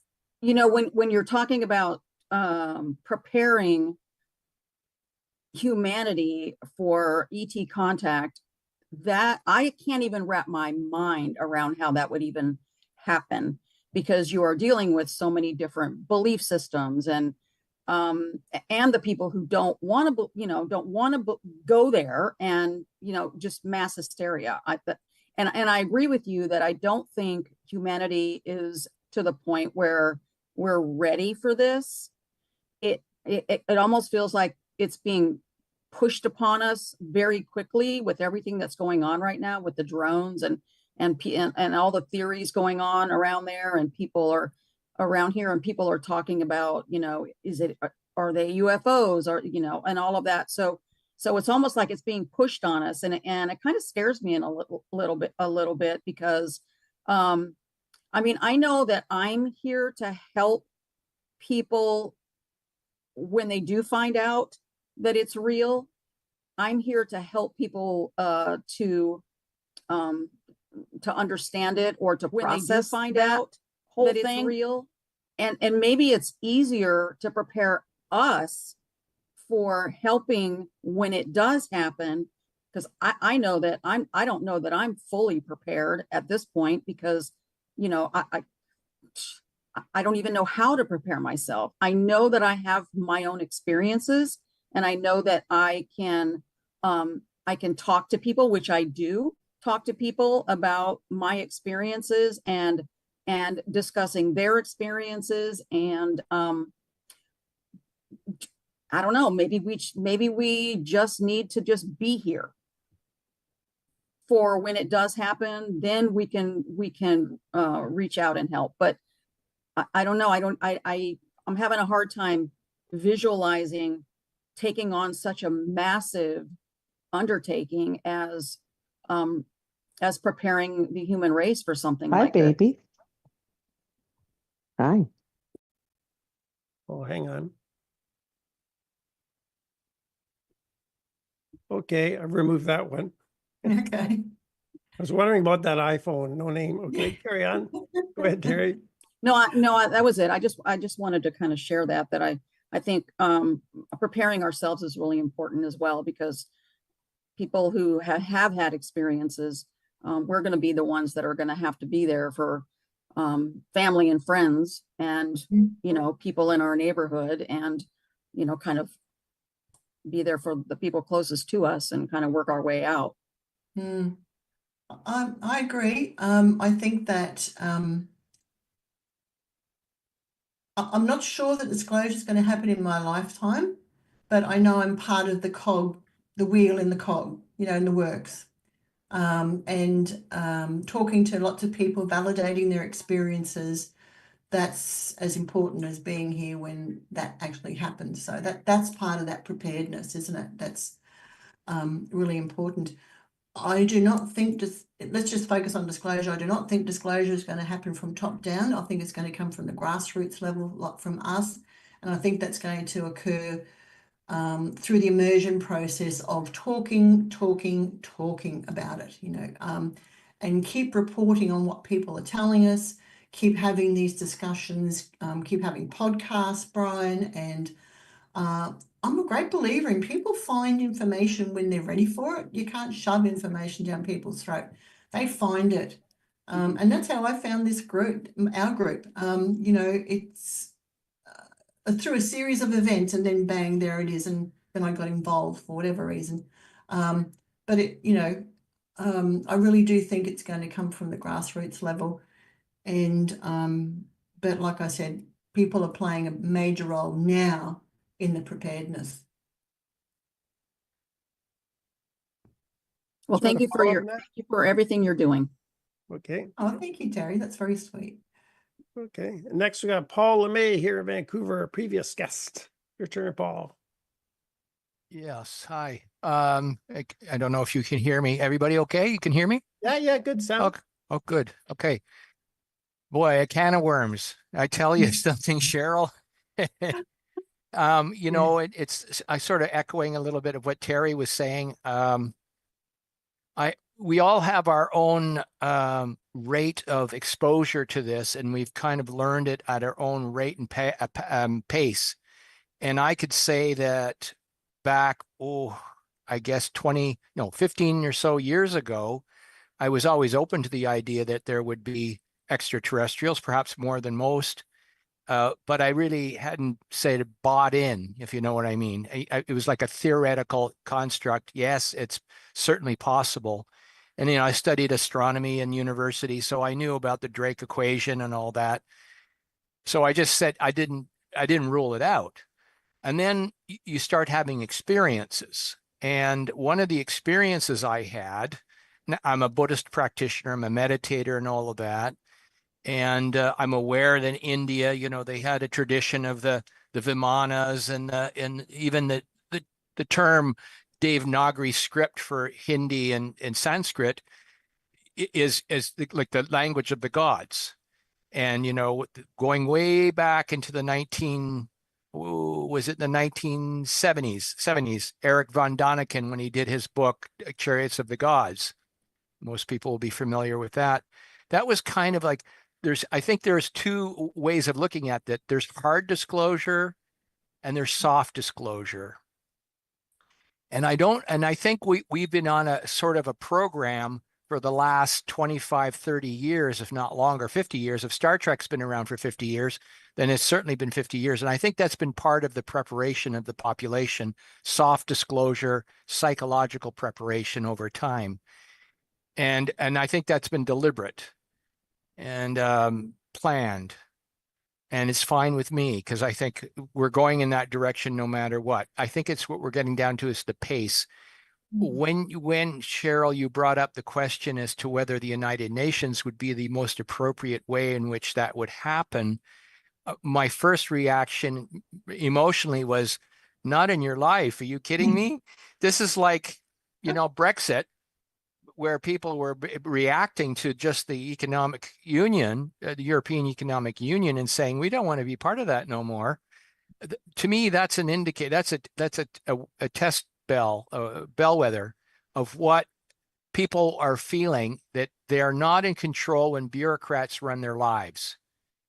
And believe you me, that's definitely the case with the international scene with the United Nations. And I suspect that we already have nation states around the world. I don't see why, if we began to see very slowly embassies, let's call them that, or diplomatic missions, that they would occur at the nation state level. And I think that would be a workable way of moving forward. The question is, when Brian mentioned this earlier, and I don't know who he referred to, but that disclosure is also being decided by the extraterrestrial communities. I just want to tell a quick story. I don't want to hog the mic too long. Right around 2015, I had an experience of seeing a UFO for the first time in my life. And around that time period, before and afterwards, I was in a relationship at the time, and I woke up or in a dream one morning, and I thought for sure there was a gray alien standing next to my bed and saying, "We're friendly," that kind of thing. We're not going to harm you or any of that. But I had not had an alien dream before in my life, so this was quite startling. And my reaction was one of going to see a Tibetan Buddhist monk and to discuss this with him, and said, "This is what happened." He didn't say, "Oh no, that wasn't possible," any of that. And he said, "Well, what would you want to do?" And I said, "Well, I quite honestly, I thought it was a bit invasive. I wasn't really, A, ready for it, and B, I don't welcome it. I don't welcome that. I honestly did feel that way." And I said, "So what can I do?" And he said, "Well, you can erect Tibetan prayer flags all around the perimeter of your bed on the ceiling to make a protective circle because the Tibetan flags are, mantra based and all that." And from that point forward, I never had any kind of so-called gray alien interventions anymore. I was basically saying, back off. You don't have my permission. And I suspect, and I've met, and Brian knows this as well as I met a person by the fellow Jeff Selver, who's had at least 24 experiences of contact with aliens, gray aliens and mantid and so forth. And, speaking with him, it's been a real eye opener. But I've also exposed myself to way, way more than that in the recent years. And those people there may be somebody in the community who know about Cosmic Agency and Marie Soie and the Pleiadian direct contact. We're not talking channeling. They have direct contact with a community of people on Earth, and they're literally going on the internet with YouTube and on Odyssey, and they're providing information, educating. Essentially what they're doing is, again, this is kind of a soft disclosure. They're educating the population about what is Pleiadian society like, what are the various populations. They say there's about 400,000 humanoid populations in our galaxy alone. And they mean like human, like us. So there's a lot for us to learn. And my background is in psychology. I've co-authored 2 books with a psychiatrist on victimization process. So I also have that awareness of, yes, different people are at different stages of belief and acceptance and maturity and all of that. And I can just see how this would be a big snafu, to see it, hard disclosure. I mean, it would be very, very difficult. So I just sort of threw a bunch of stuff out there, and perhaps you have some thoughts of your own. I think that's a great book to write, Paul. Get to it.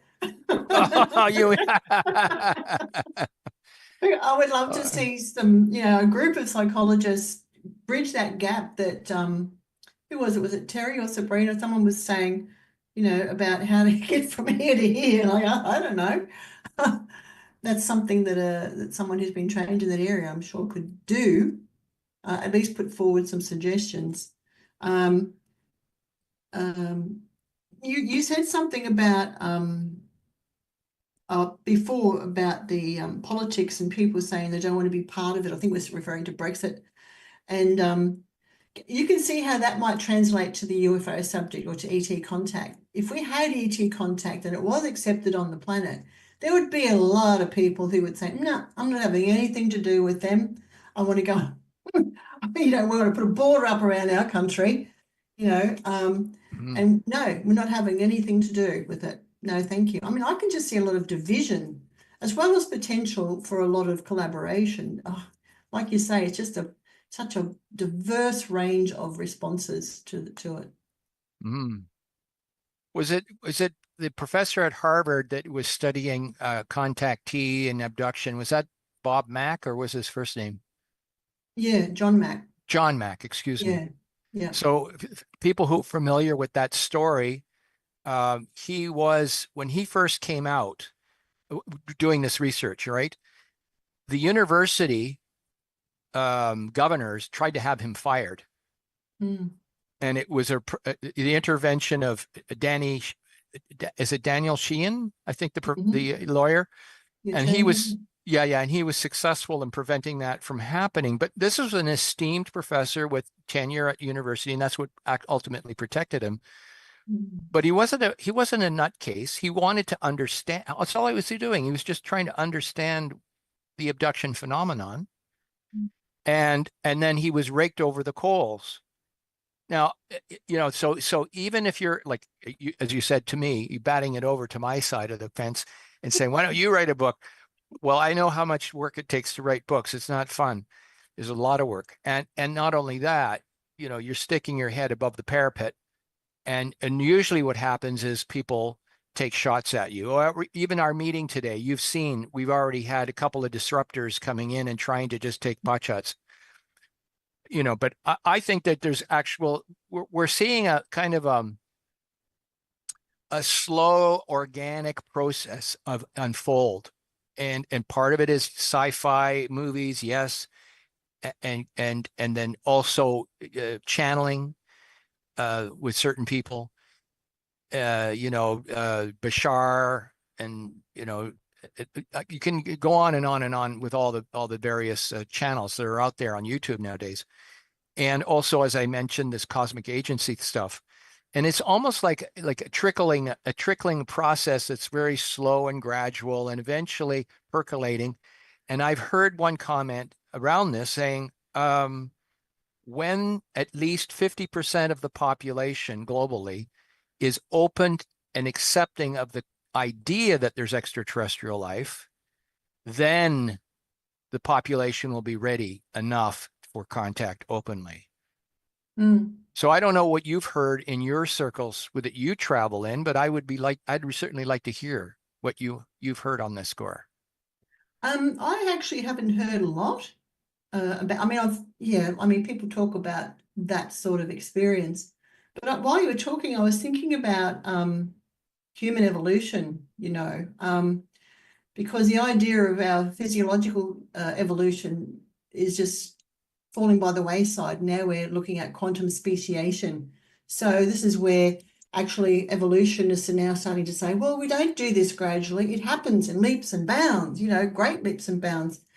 And I think what we're seeing now, since 2017, with that magnificent article by Leslie Kean and Ralph Blumenthal, which really catalyzed this whole last 7 years into action, that's a quantum jump compared to the previous 75 years that we've had. That's a really good example of evolution in consciousness very quickly. And I think we're going to continue to see that, a lot more of that, purely because I feel that we've gotten to a point in that jump where we will never go backwards. It will never disappear. In the past, we've had people who've worked at disclosure and said all sorts of different things, and there might be a little bit of a flutter in the media for a while, and then it disappears. And even though that flutter needs to get bigger now in our media, I think that's just not going to reverse now. People will not let that go. All these podcasters who have built up millions of followers, not millions, but hundreds of thousands of followers, except for Joe Rogan. I think he's in the millions. It's just not going to, they're not going to go away. They're here to stay. And our authorities need to get used to it. And I think that what they're doing is they're struggling to figure out what's our next step. So I'm keen to see what that is too. Because it could go anywhere now. Okay, well, thank you, Paul. Good talk, Cheryl. Next, Birgit had her hand up a while ago. Do you still want to chime in there, Birgit? There you go. Sure. Good evening. Thanks for having me here. Yeah, this is my first time to join something like this, so it's very interesting. And even though I haven't had any direct experiences, I totally am open to it and not afraid of it. And I think that's the difference that could happen, right? Is that finding that approach where people just, they're okay with it. They're comfortable. They're not that fear approach. And I think it was Terry that was saying that she's had a whole bunch of experiences, but she's scared. And I know she's probably talking about scared of how people will react, but yeah, I don't know. What would you say about that? Like how would you tell somebody or say, because that's the topic we're having, how do you introduce it? How do you let people know the encounters here? How do you best react to or deal with or? Yeah, to introduce it in conversation, you could just start by saying, I'm really interested in the subject. Has anyone here seen anything? I mean, it's pretty simple like that. You know, there was a fellow who used to come to our meetings regularly when they're in person. They're mostly online now.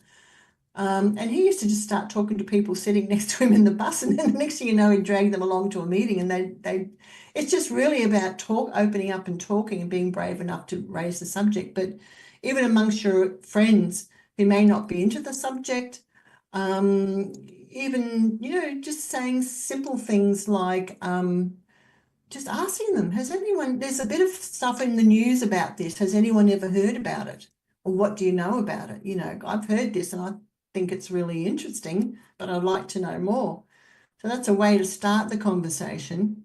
To continue, it depends on the conversation that ensues, doesn't it really? So it just depends how you met with it. I don't know if that answers your question, but that's how I start things. No, that's great. Yeah, thank you. One suggestion I could pass on from Richard Dolan, he says, if you're talking to someone new, you don't even have to really get into UFOs. You can say, because the Freedom of Information Act requests are granted, we've got documents from the 1940s and 50s showing that all of the intelligence agencies were in deep consternation over UFOs, where at the time they're telling the public, there's nothing here, there's no evidence of extraterrestrials, there's nothing here, folks. So there's a real disconnect between what they're saying amongst themselves versus what you're saying. So Richard Dolan says, don't get too greedy and push too much on people. Just if you say that, they're going to wonder, why is that? You know, that's one suggestion. Well, they might go, I don't want to finish this conversation by, you know, again, it depends on the response, doesn't it? Yeah, at that point, you don't have to go any further if that's how they react. But if it plants a seed, they might go online and check this out, right? Yeah, exactly. Yeah. Okay, Sabrina, you're next, and then Mike. Yeah, too much too soon, right? Yeah, I think also, so I made some notes here. First, I would like to suggest that perhaps it could start with just one country where the people are more used to the idea. And I know like in Latin America, it's a little bit more normalized. So maybe it could just start just with one country. And if we actually wanted to meet with them, we would have to go over there, right? If we actually wanted to see them. But so that people still feel, okay, it's contained, right? Like it's not everywhere. And maybe get used to the idea that way. But I would say we need to normalize it a bit more in a more neutral way, as opposed to, you know, those movies that we have gotten, they're usually here to eat us or attack us or something like that, right? Also, I'm not saying we're going to paint them all as being nice, but that it could be either or in terms of that. and education and literature, right? And then the other thing that I think it would be good, maybe a one of those that were being interviewed, the Pleiadians, right? Actually do an interview and put it in media so that they're not here, they're not going to land, but you can learn about the culture and about them, you know, and how they live, how they function, and that sort of thing, and not talk about anything about coming or anything like that, but just getting to know what they're like and how they function as a society. And then have conversations like this where people can express their fears and their concerns, and have somebody there that perhaps can have information like you, Cheryl, and help ease, you know, whatever it is that they're feeling, or have psychologists, and then normalize the idea also that there's other people in other planets, and that science has found structures or life or something else, right? But that needs to be sped up because, as we all know, they found this a long time ago, which means we could have been further down the line already. But we have not, you know, reached that point. And then I'll make one last point. You're never prepared to have a child. So, Yes. so I don't know that we'll ever be prepared for this. Yeah. I think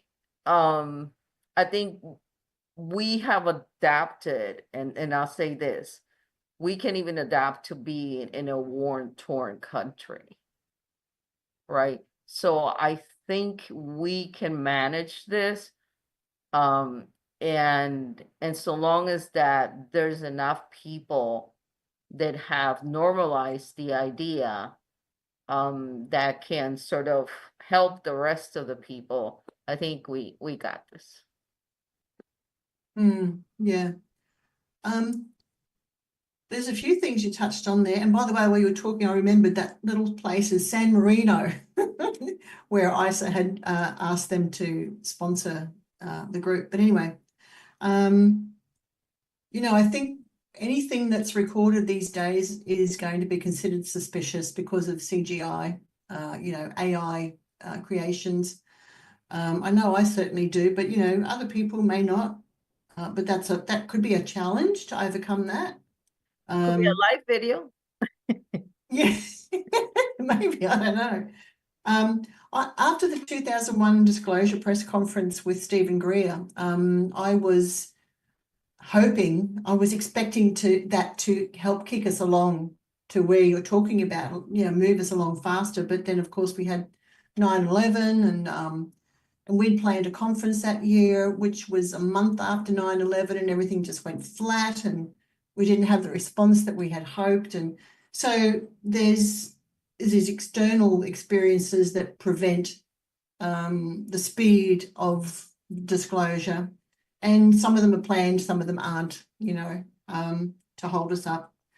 But I think the biggest thing is personal development in people, you know, helping people remain fluid, teaching them how to remain fluid, have this internal fluidity, which is not easy because I also study astrology, and I know that the person's got a particular natal chart and that's the way they are. But even so, you can work with it rather than just let it play out. So it's about getting, you know, making room in our own minds and in the public mind for extraterrestrial life to exist, and ET contact might occur as a result. And then, so that's that part of that preparedness. And that's a big ask, because the door to people's minds opens from the inside out. So, and some of it's pretty rusty too, hasn't opened for quite a while. So yeah, it's a really difficult situation. I think it's a challenge. Yes. Yeah, I will say this though, which I found interesting. I went to visit my uncle, now out of all people, and he's watching TV and he's watching Ancient Aliens Marathon. never expected it in a million years. And then we went to visit my other uncle, and he starts talking about extraterrestrials to us. And I'm like, what is going on here? So I think maybe people, and these are older people, right? I think people maybe are a little bit more interested and maybe the approach can be, have you ever watched Ancient Aliens? I don't know. But approaching it in a light way, right? In some movie or something that they feel that it's a little bit safer for them to talk about it without making it so real. Yeah, it's introducing that something that's going to expand how much they're willing to talk about. Like, for instance, when I listen to people's reports of sightings, I pay very close attention so that they're aware that I'm really interested in what they're saying, even though I've heard it a million times from other people. But the more I do that, the more they open up, and then they tell me other things. And, oh, by the way, when I was a kid, I had this experience. And then I ask the open question, have you ever had any other strange experiences? And that's when they start telling me things like, well, actually, it's not UFOs related, but I did have a near-death experience. Oh, and by the way, I do see dead people. Oh, and yeah, I know things before they happen. So again, it's about how much we engage people and let them know non-verbally, or verbally, I suppose, both, that we really want to know what's going on for them. And I think that's where groups like this are really important, because it helps people feel at home, at ease, and safe, providing that safe space for them to talk about their experiences and their anxieties too. That's another part of it. Yeah. Thanks. Okay, thanks, Sabrina. And Mike, you're up next.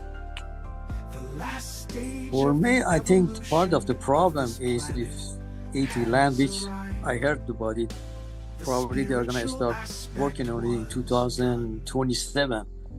They're going to start hovering over the sky, one place. I'm not sure where.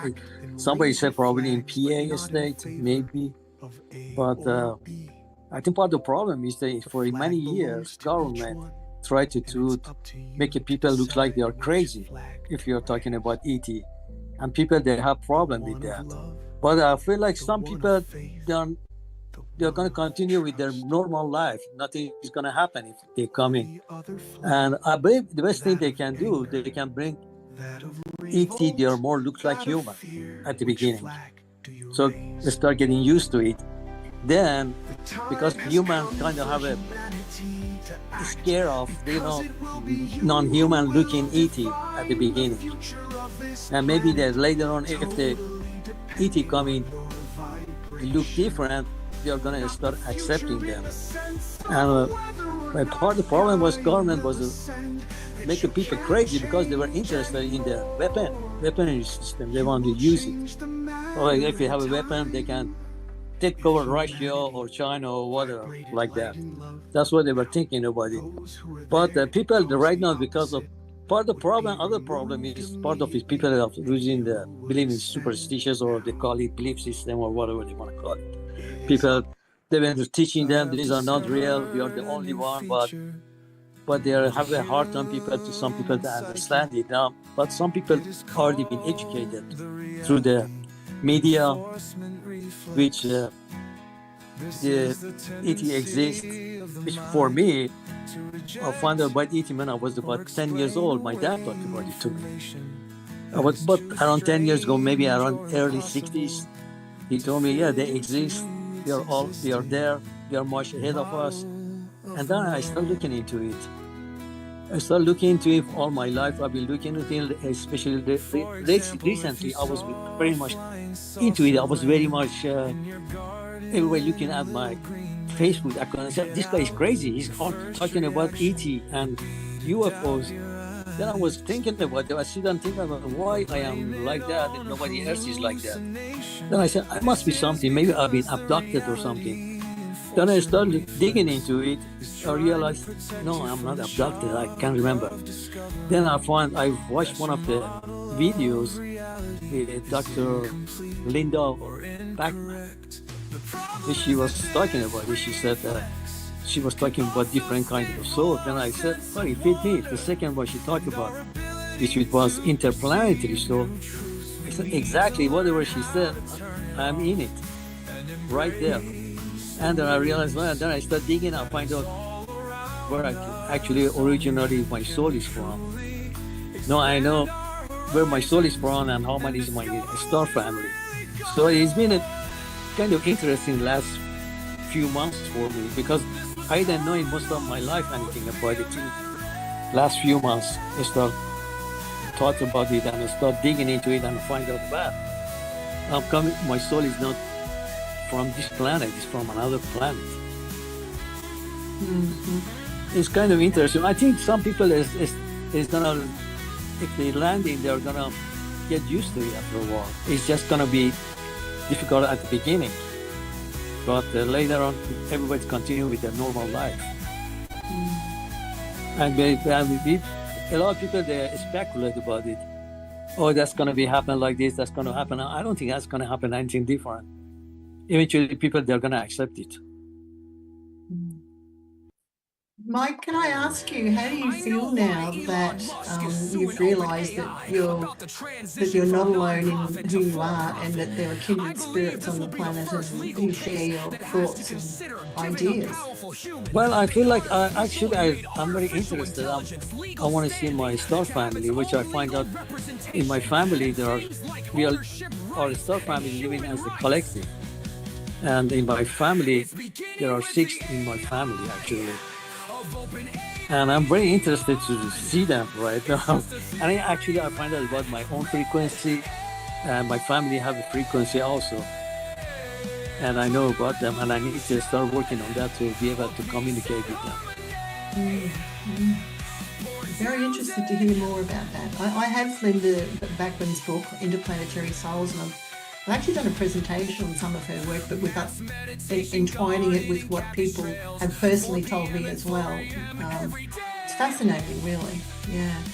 And it is interesting that I think it was 2015, I went to Sydney to an afterlife conference, and the president of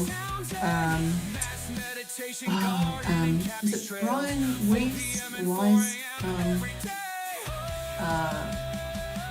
Foundation, whatever it was, might have been him or another guy, but he was saying that since a certain amount of time, people who were having regressions were remembering that they weren't from this planet, like all of a sudden. And I think it was like a couple of years before 2015, and he said he was so surprised how many people were saying that. They'd gone there for other reasons, but from that time they were going, hey, wait a minute, no, I'm here from wherever, and like you, my soul is from somewhere else, and I've incarnated on this planet for whatever reason. Yeah, interesting, isn't it? The interesting part is my dad talked to me about it, and in my family I only have one brother, and I told him, he said he never talked to him about it. That was kind of interesting. Yeah. Maybe he knew something, I believe. Maybe he was. Have that conversation now. Yeah. Well, he's not around anymore. Yeah. Is there anyone else in your family? I only have one brother is around. Yeah. Nobody else is around. Everybody's gone. I have a small family. I only have one brother.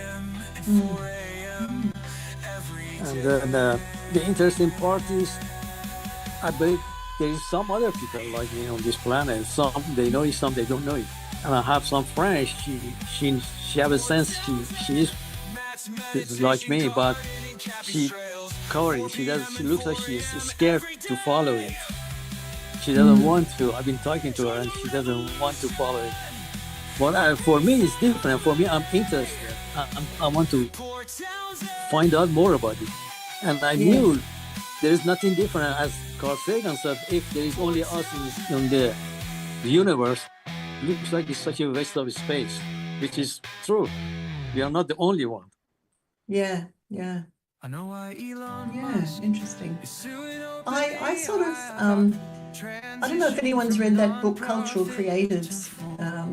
It's a tone of a book. It's about that thick, big hardcover book. It's by someone called, their name is Sherry and someone else, can't quite remember now, but the people they were describing as the current cultural creators were people that I can correlate with who report close encounters or who have multiple sightings. And I think that's really interesting because the cultural creators are the generation or the demographic really, of people who sort of are on the coattails of various movements from the past, like environmental movements, racial equality movements, anti-war movements, all those different movements that we had through the 60s, 70s and 80s.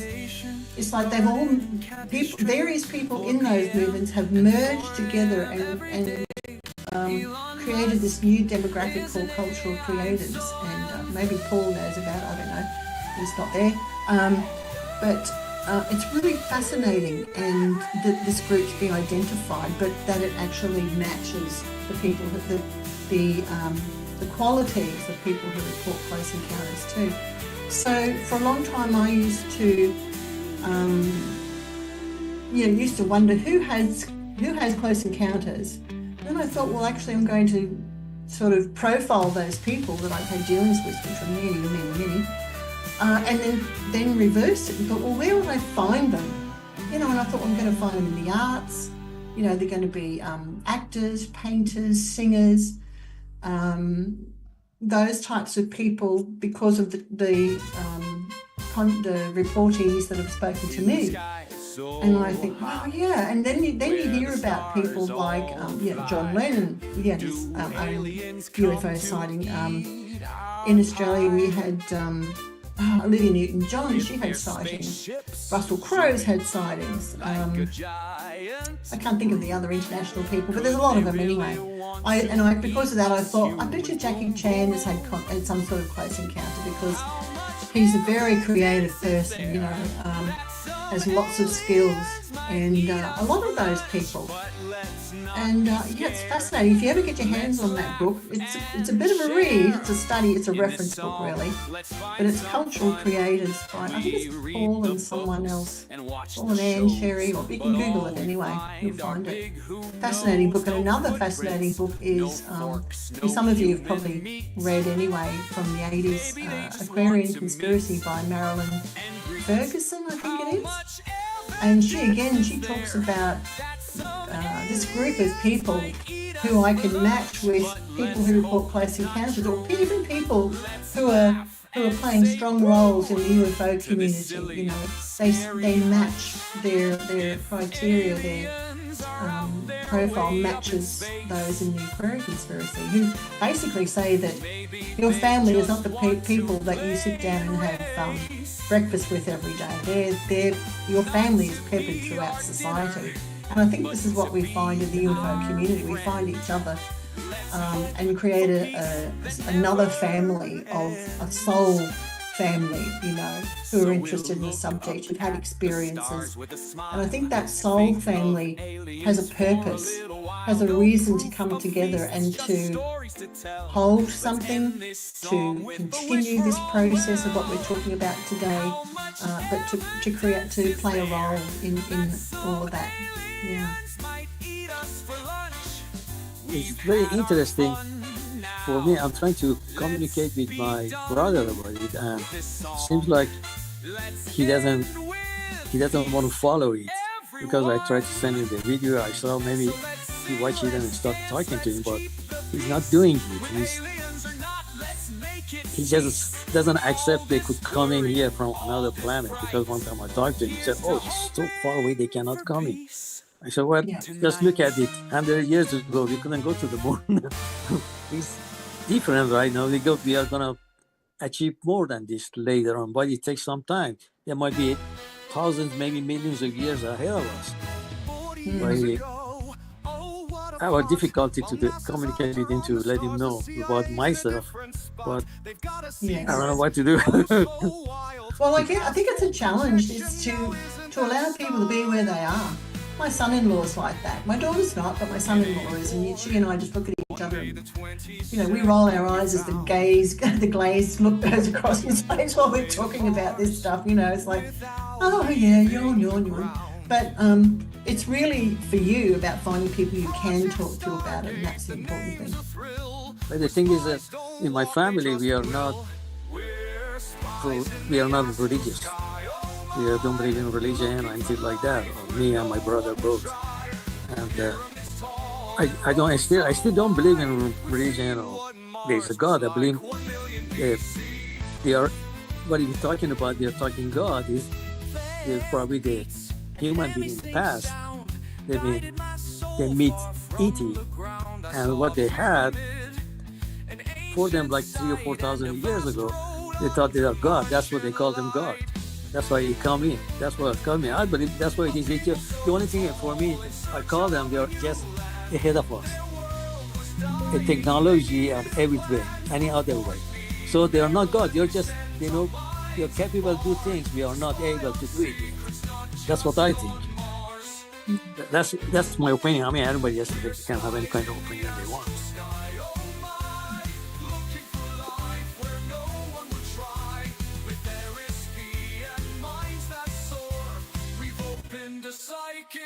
We can't hear you, Brian. Oh, sorry, I had my mic off. Yeah, I had a question about, you're mentioning people who pass cyber aggression, recall being on another planet, that this is more of a recent thing than decades ago. Do you think that's an example of these 3 waves of souls coming in that Susie Hansen describes, like ETs or higher realm beings are taking rebirth, that maybe it's more of a recent thing, that they've come to help out on this earth? It could be, but I'm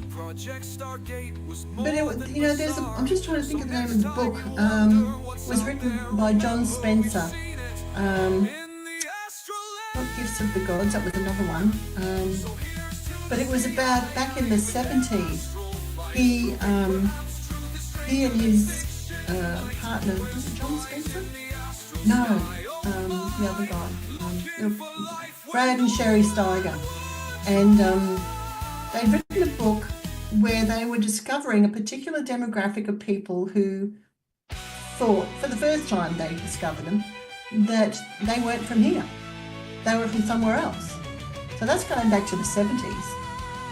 So there's probably been people like that all along, who've come to the planet for whatever reason, if you entertain the ideas of reincarnation, or who have been given messages, all throughout our history, and I certainly believe that extraterrestrials have prodded us through our development, our historical development. I think so. Yeah, there's a lot of evidence for that, so I can't deny that. Our DNA was created by them or tweaked by them, probably. Yeah. So, and I guess if we are an experiment, or if life on this planet is an experiment, not just humans, but all life, then, I could see how they want to poke and prod at it and, insert various viruses so we develop in a particular way and all these sorts of things. So, yeah, it's, I think they've been around for a long time. And, I mean, maybe this is a Genesis planet. I don't know. Could be as an experiment. Another question I have about preparing for contact. Do you think it's actually helped when people lie about their experiences? For instance, on the internet, there's people talking about being in the secret space program for 20 years and back, and their age regressed and sent back in time. And Corey Goode, he was quite kind a couple of years ago to come out and admit that he lied about the whole thing, he made it up. But there's still people on Gaia TV, they got a bunch of guys saying, oh, I'm part of the 20 back. And people, pay money for Gaia TV, and they believe this stuff. But do you think there could actually be some benefit to these liars of getting people prepared for contact? I don't know. I'm just reading here. You've reached the recording limit for your plan. Do you see that in the chat? No, but I can actually fix that. What I can do, we'll keep talking. Well, I'll go with the Zoom and I'll delete old stuff. I forgot to delete, but I've got old stuff on there. Boy. That's from Otter AI. But anyway, back to your question. Yeah, I don't know. I guess they help us think outside the box. Put it that way. I don't really know. I can't answer that. Yeah, I mean, I don't approve of people making stuff up. No, the recording's fine, actually. That Otter is just my AI transcription program, so we're fine.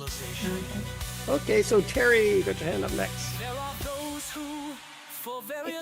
I just wanted to share that that I had an experience where I was doing a past life regression, and I saw myself as an extraterrestrial on a spaceship, and it's a long story, but the gist of it is that I was an extraterrestrial on a spaceship having a conversation with another extraterrestrial on the spaceship, and I had agreed to volunteer for this program where I would go to Earth and help people one-on-one, and then I was, well, there's a lot that happened after that, but the end of the regression was I was outside the spaceship looking at the spaceship and watching all of these little tiny red sparks flying from the spaceship toward Earth. And I knew that all of those sparks were pieces of that soul from that ET that were going and to have multiple lives, past, present, and future, all at the same time. And when I woke up from that,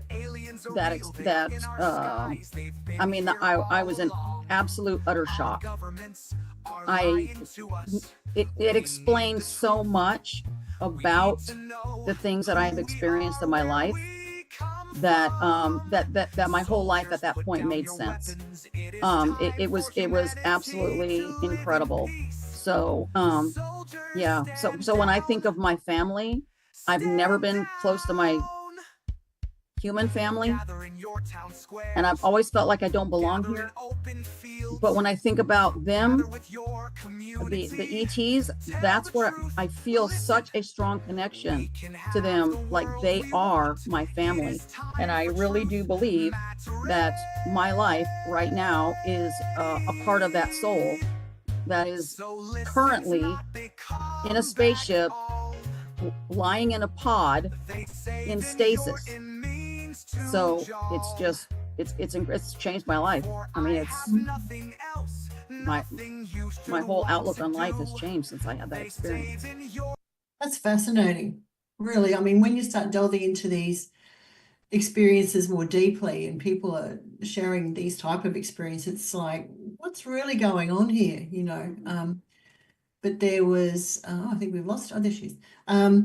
Yeah, I remember one person who came to one of our support groups, and this is probably going back about 15 years now. And he said he didn't have a regression. He just had memories of being with beings who he thought were extraterrestrial, and they're pointing out Earth and saying, just basically say, you're going there next.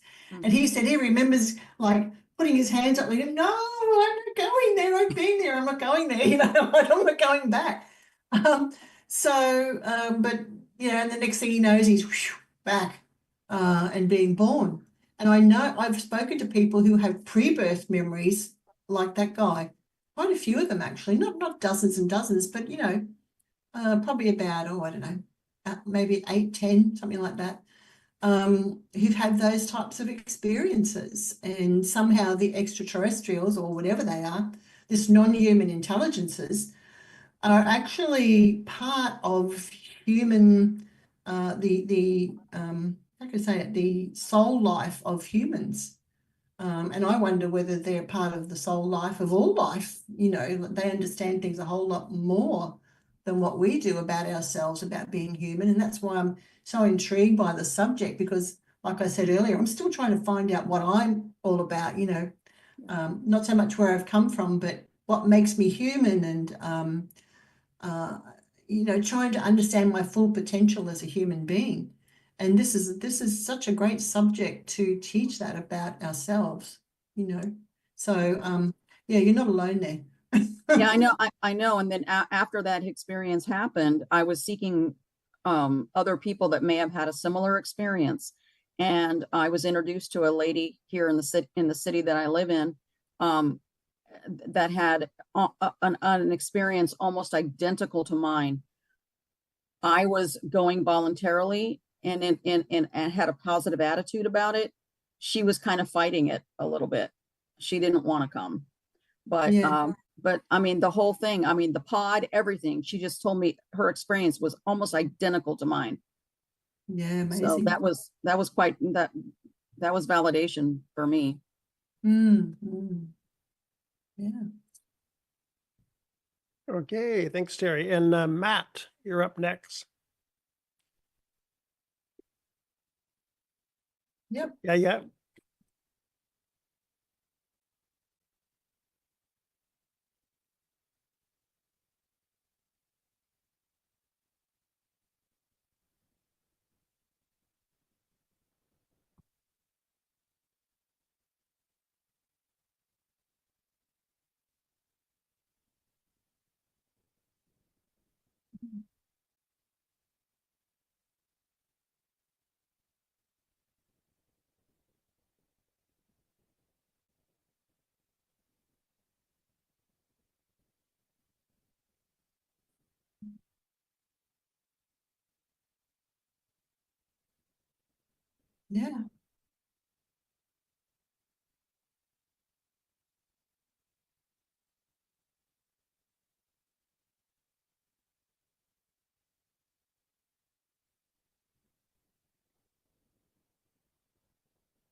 You know, while you're talking, I'm thinking, I wish we had all these civilian journalists and also access to this information at the touch of a button on our keypads back in the day, because we would be so much further ahead than where we are now. I mean, this communication system that we have now. I mean, thank goodness for the internet. It has its problems, but it's so good for the public to be able to access knowledge, even though that knowledge can be manipulated. I know it can be put up, but it can be taken down, all sorts of things. But where we are at right now, we can still access knowledge very quickly and share it very quickly. And I think that is our saving grace. So we really should jump on board with that while we can, before it's actually controlled beyond our, beyond what it is.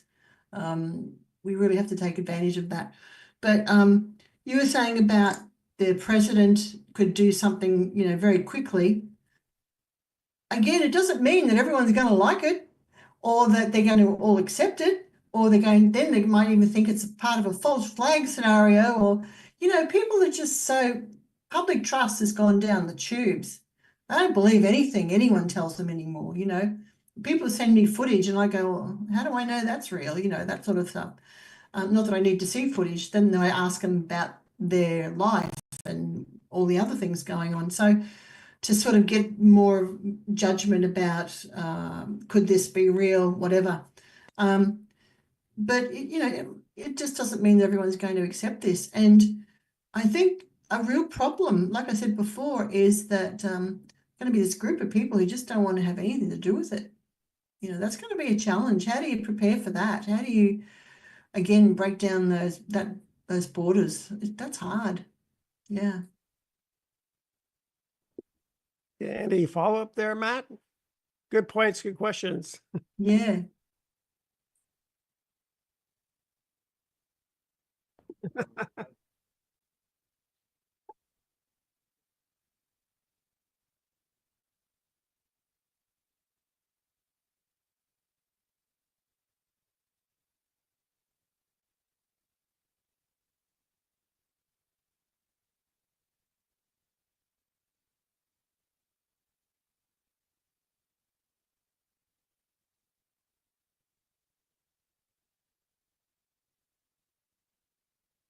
There's been, I have received some reports, but in Australia, reptilian reports are not as common as what I've noticed in the US.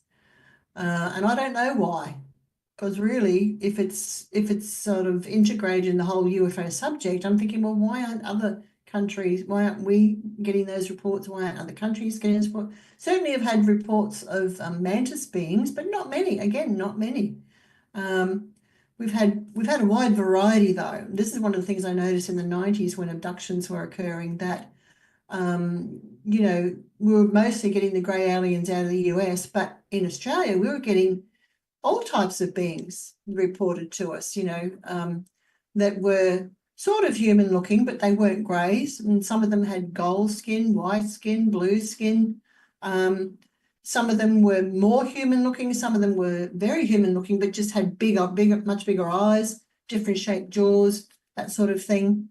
So yeah, it was, for us, it was for our group anyway, it was a wider variety of beings being reported as opposed to the greys from the US, which is where I noticed most of it was coming from. But again, we've got a language barrier, so we don't know what's going on in the Far East, So we could just be talking in our own echo chamber here. We don't have the full story, put it that way. Yeah. Okay. I want to ask you about ICER's future plans. I've seen their YouTube channel. It's good. They got various panels going on, so they're really developing their YouTube channel. Do you want to talk more about what they're doing now, what the ICER plans are? Well, at the moment, there's a plan to hold an online conference. I don't know whether it'll be free or they'll charge some money. I'm not sure. I might be part of that. I'm not sure. We haven't sort of gotten to that stage yet. There's a few other things which I can't remember. I mean, with Christmas holidays and all that, I've sort of gone, let everything in my mind go. So I can't remember everything, but there has been discussions about what we want to do this year. And I think now that the New Paradigm Institute is wanting to take the subject to the United Nations. So we might back off and let them run with that. I don't really know. That's because there is an executive. I'm just the Australian representative, so we're not privy to everything that's going on internally. But And various people have been on holiday, some people have been ill, having surgeries, all sorts of things have happened. So, yeah, but we'll be catching up in January and talking about that more, I think. But yeah, I know that there's a conference on the cards anyway. Okay, and does ICE have any relationship with the Consciousness Contact Research Institute with Ray Hernandez? Like I've interviewed about 10 of their members, and they think of consciousness as fundamental to the universe before physicality. yeah. Just wonder if they work No. together. Yeah, no, we don't have that connection.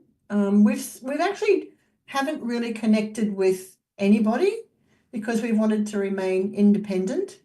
Okay. I think that has a purpose.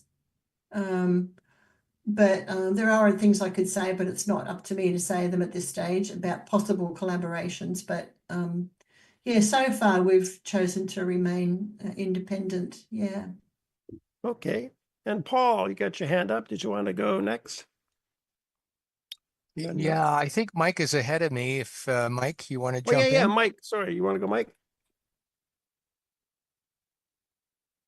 I was when Terry was talking about, I could relate to what she was saying exactly, and then I realized, yeah, I've been so interested about the space for many years, and I like to sit down and listen to Dr. Brian Greene or Professor Brian Cox or Michio Kaku or Neil deGrasse Tyson. I like to sit down and listen to them all the time. These are they are my interest. They are my favorite people to listen to all the time. And I like the science so much. I like the space so much. I've been into it. Since I was a kid, I was so interested about the space. Then I realized why I was so much interested about all of these things. It took me a lifetime to find out about it. It took me about 70 years to find out about, wow, I was so much interested about all of these things. So it's very interesting. I could relate to Terry, what she was talking about. Thank you. Okay. And Paul? Yeah, I just wanted to pick up on what Matt was asking about. Why is it we're always just seeing grays and never anything else? And I attended the Contact in the Desert conference back in end of May and June, or early June in Indian Wells this past year. And towards the very end of the conference, there was a documentary that was shown, and it was called the Alien Atlas. And essentially what it was the best information had been distilled, and they used CGI to do basically graphics of what each of the species looked like. And so reptilians were covered in there, mantas were covered in there, and the whole outline of what their characteristics and history were, what star system they were from, what kind of contacts we've had with them, et cetera, what kinds of ships are they in. It was phenomenal. It was certainly one of the best things I've ever seen, bar none. I mean, I've seen a lot of stuff out there, but this was tremendous. And this was a premiere. I'm just going through my notes as I'm talking here, just to see if I could find something that was related to it, because I did take notes over the time period. Yeah, it would probably take me some time to just go into it. But so I bring it to your attention because it's something you could probably track down. And it was supposed to be, they were looking for a distributor for this documentary. Whether it'll be on Gaia or whatever, I have no idea. But Matt, you can, are you in the States? Oh, okay. So, just, yeah. That was what it was called. I'd have to go back and you could probably download the program for that conference last time and find out what the title was of it. And the guy who headed it up, he's a professional film maker in LA. So it shouldn't be too hard to find it. And then, good luck to you on that one. Paul, who presented that? That's what I was just looking for in my, I'm just looking at my notes here from, I do like a journal wherever I go, and I was taking notes. And I'm just looking at the names of at the conference. I'm just going through it right now and just trying to see if I can find the actual name of the person in question who brought the presentation forward. I'd probably have to dig up my folder that you get at every conference with the agendas, and then I could probably tell you right off the top of and I wish I could just find it just like that, but you know how it goes. Yeah, I do. When you need it, you don't have it. I think it was on the Saturday night. I think it was shown on the Saturday night of June 1st. Oh, maybe that's why I'm looking too far. Yes. I'll just go back a couple of pages here. Was it on the Sunday or on the Saturday? It could be on the Saturday. That's my recollection anyway. I got a heck of a lot of notes right here, right now. Oh. Oh. Hey, I might have found it. It looks like his name is Frank Jacob, producer. And the company, the company Craig Campobasso, Campobasso.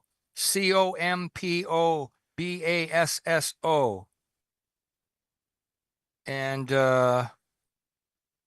it was called Palladian Productions. Okay.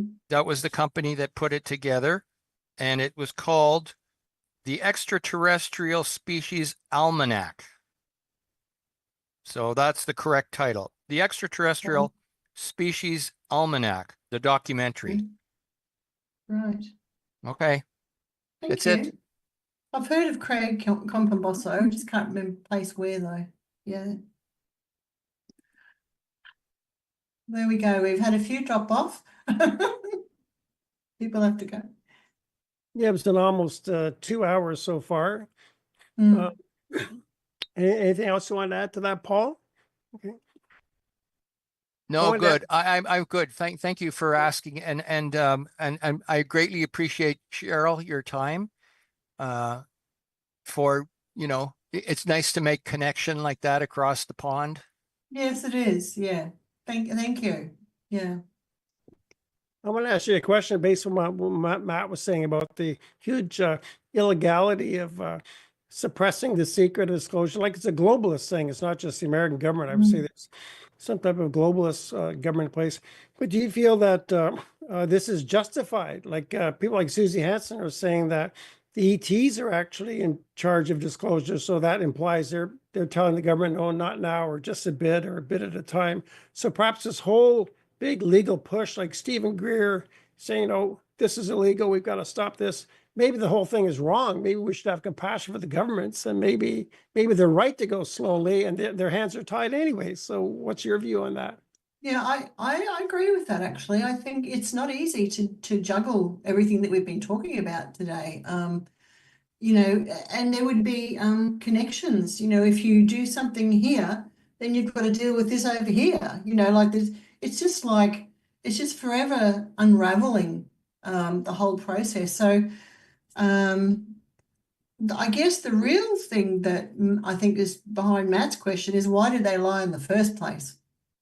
If they didn't do that, then maybe they wouldn't be in the jam that they are today, rightly or wrongly. I think that's because it's everyone's right to know about this. Every single person on the planet's right to know.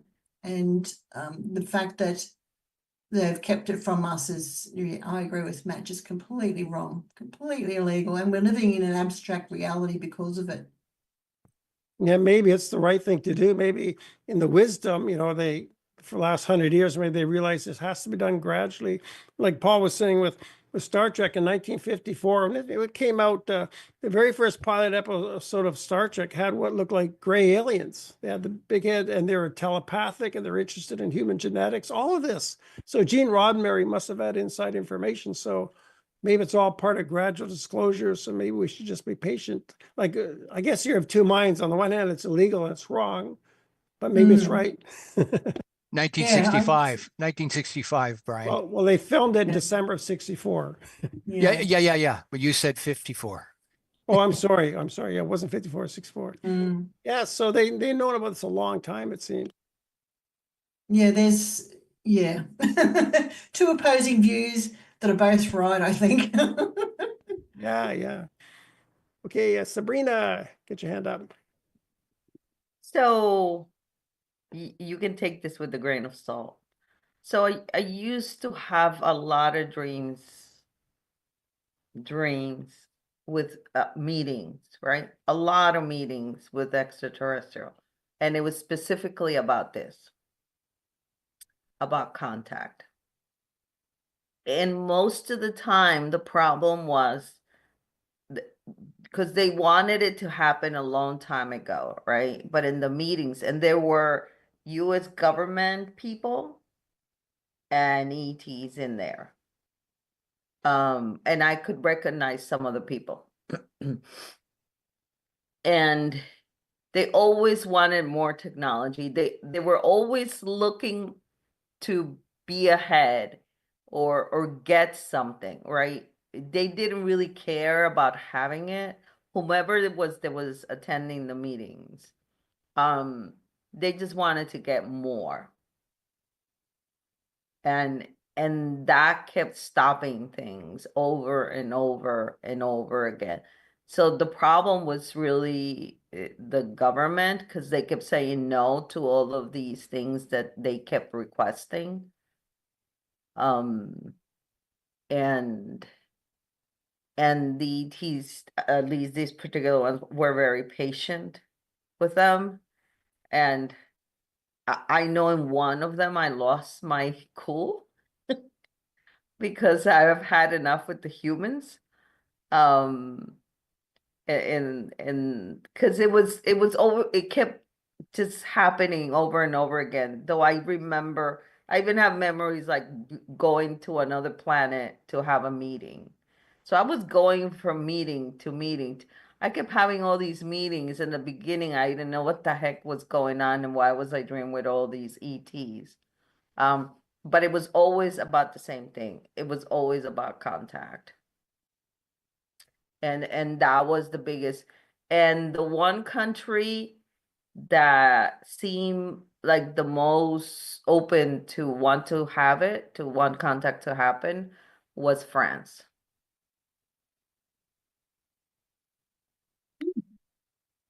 So I'll leave it there and you do whatever you want with it.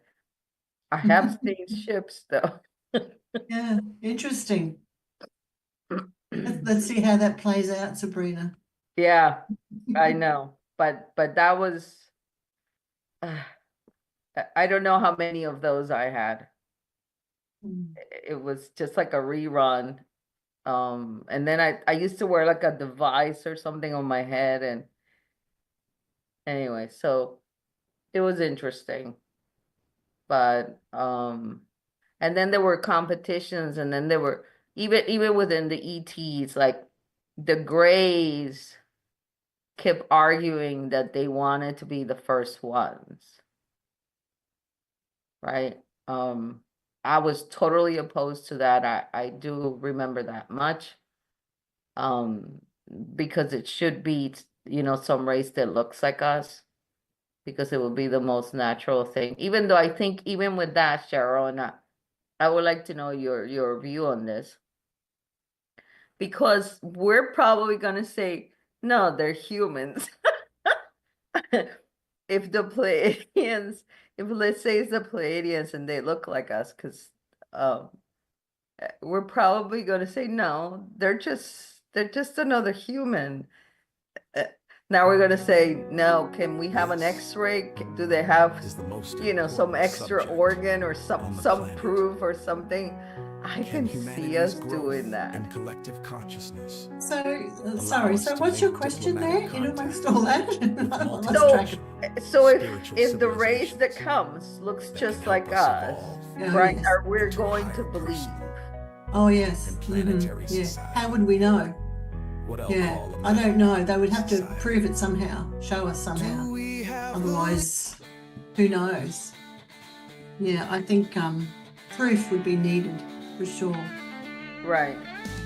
And then we would have to say, depending on what they have they reply, we'd have to say, fill in the gap. Well, does that prove you're an ET, or does it prove you're something else, or is our idea of ET fundamentally wrong, or something like that? You know. Right, but so how far down the rabbit hole do we go, right? Like at what Yeah. point do we accept it? Yeah. I mean, unless they come and put like a big huge mothership and then everybody will freak out, right? Yeah, it's a challenge. It certainly is a challenge. Yeah. I can see that's going to be a challenge because I can see us questioning everything if they look a little too much like us. Yeah, definitely. Okay, well, we've been going 2 hours. Maybe we should wrap up now. I know we can always ask more questions, but I'd like to have you back another time. Cheryl, I really like the dynamic of question discussion. First time we've had you on with the meetup group, you know. Yeah, well, we can open up our mics and give a little thank you to Cheryl. Really appreciate everyone staying for the 2 hours. Yeah. Thank My you. pleasure. My pleasure. Okay, Cheryl, we'll be in touch. Thanks for coming. Right. Appreciate it. Thanks, Brian. Thanks, everybody. Good night, everyone. Good night, Bye. Cheryl. Thank you. Bye-bye.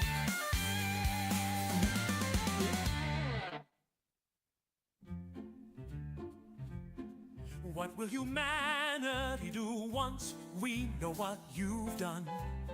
Aliens speak now, reptilian, gray, white, or mantis. How will we judge you when the truth is revealed? Did you murder JFK, Bobby, and Marilyn? Do you kill our cattle? Did you blow up the towers? Who are you serving? What do you want? Why are you hiding? Stop hiding, show yourself. Join the revolution of peace and harmony for all beings. Mad ready.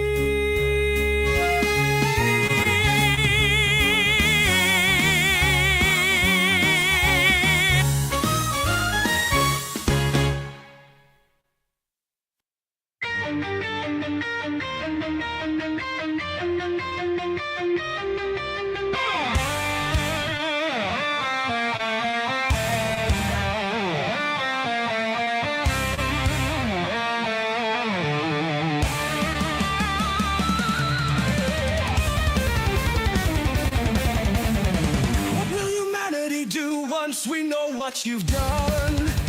Aliens speak now, reptilian, gray, white, or mantis. How will we judge you when the truth is revealed? Did you murder JFK, Bobby, and Marilyn? Do you kill our cattle? Did you blow up the towers? Who are you serving? What do you want? Why are you hiding? Stop hiding! Show yourself! Join the revolution of peace and harmony for all beings. Matt Red Ease.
Matt Reddy has served as a commissioner for Jefferson County Public Hospital District. Note to overseeing Jefferson healthcare in Port Townsend, Washington since January 2014. Prior to his election in November 2013. Reddy dedicated 15 years to Jefferson healthcare, beginning in the Information Systems Department. There he held roles such as computer technician, application specialist, database administrator, and briefly interim director. In 2007, he transitioned to the Performance Improvement Department, where he facilitated over 30 improvement workshops and led 50 focused improvement projects across various areas of the healthcare system. As a commissioner, Reddy has been a steadfast advocate for transparency and accountability. He has consistently emphasized the importance of recording public meetings to ensure openness in the board's proceedings. This commitment led to conflicts with fellow board members and the administration, particularly regarding the recording of meetings. Despite these challenges, Reddy has remained vigilant in his efforts to maintain transparency. In his role, Reddy has also been involved in significant decisions impacting the hospital's operations and leadership. Notably, in January 23, he was the sole commissioner to vote against raising CEO Mike Glenn's salary to $350,000, expressing concerns about performance and deeming the raise excessive. Throughout his tenure, Reddy has been a vocal proponent of equitable healthcare access, advocating for universal healthcare systems like Medicare for all. He has highlighted the broader issues of income and wealth disparities affecting healthcare accessibility, and has worked both as a commissioner and an activist to address these challenges. Reddy's current term is set to expire in December 2025. He continues to engage with the community, encouraging public participation and feedback to enhance the healthcare system's responsiveness to the needs of Jefferson County residents. For a more in-depth understanding of his perspectives and initiatives, you might find this interview insightful. Matt Reddy has served as a commissioner for Jefferson County Public Hospital District. No. 2. Overseeing Jefferson healthcare in Port Townsend, Washington since January 2014. Prior to his election in November 2013, Reddy dedicated 15 years to Jefferson healthcare, beginning in the Information Systems Department. There he held roles such as computer technician, application specialist, database administrator, and briefly interim director. In 2007, he transitioned to the Performance Improvement Department, where he facilitated over 30 improvement workshops and led 50 focused improvement projects across various areas of the healthcare system. As a commissioner, Reddy has been a steadfast advocate for transparency and accountability.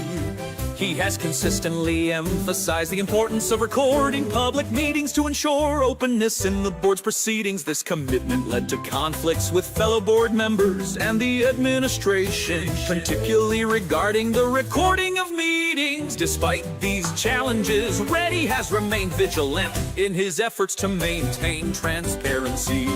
In his role, Reddy has also been involved in significant decisions impacting the hospital's operations and leadership. Notably, in January 2023, he was the sole commissioner to vote against raising CEO Mike Glenn's salary to $350,000, expressing concerns about performance and deeming the raise excessive.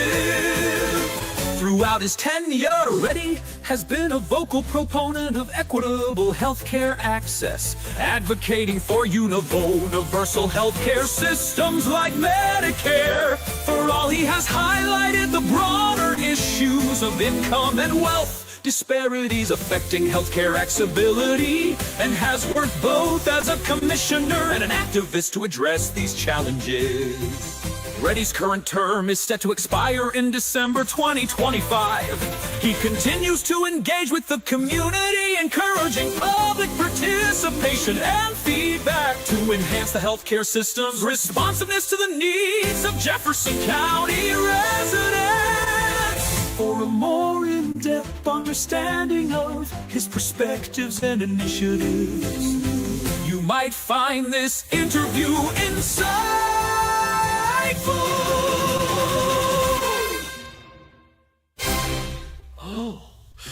For a more in-depth understanding of his perspectives and initiatives, you might find this interview insightful.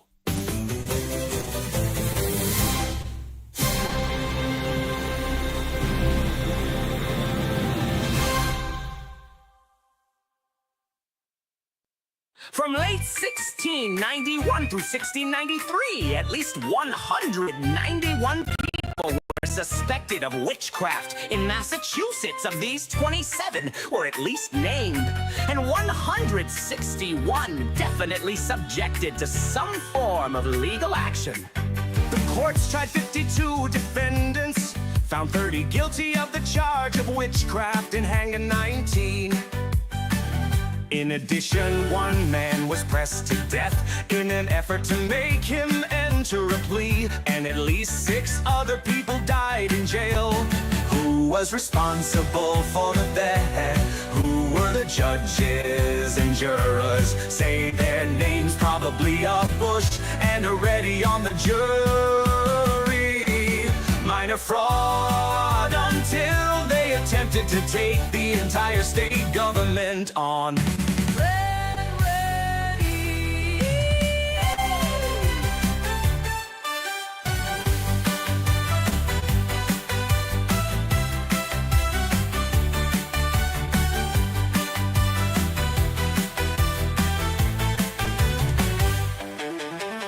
Matt Red.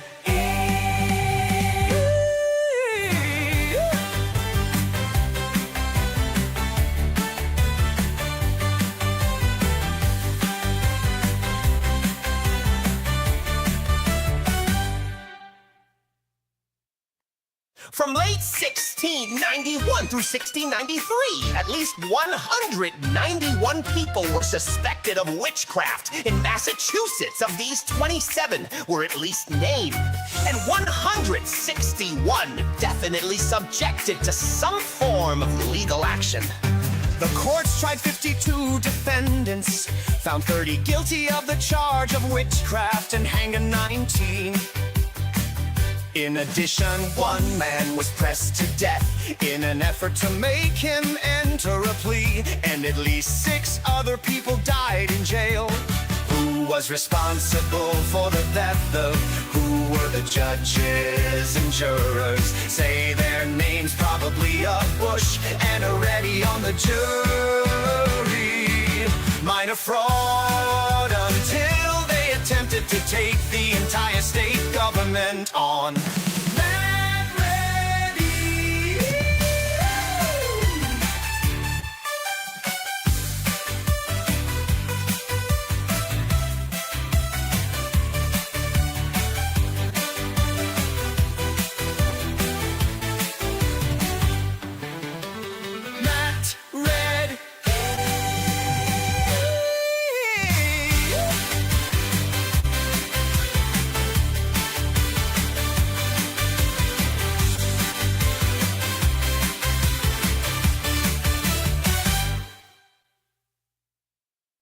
From late gnome 691 through bomb 69933, at least 921 people were suspected of witchcraft in Massachusetts. Of these, 27 were at least named, and Win 64 definitely subjected to some form of legal action. The courts tried 52 defendants, found 30 guilty of the charge of witchcraft, and hanged 19. In addition, one man was pressed to death in an effort to make him enter a plea, and at least 6 other people died in jail. Who was responsible for the lovers? Who were the judges and jurors? Say their names, probably a Bush and a Reddy on the jury. Minor fraud until they attempted to take the entire state government on. Matt Red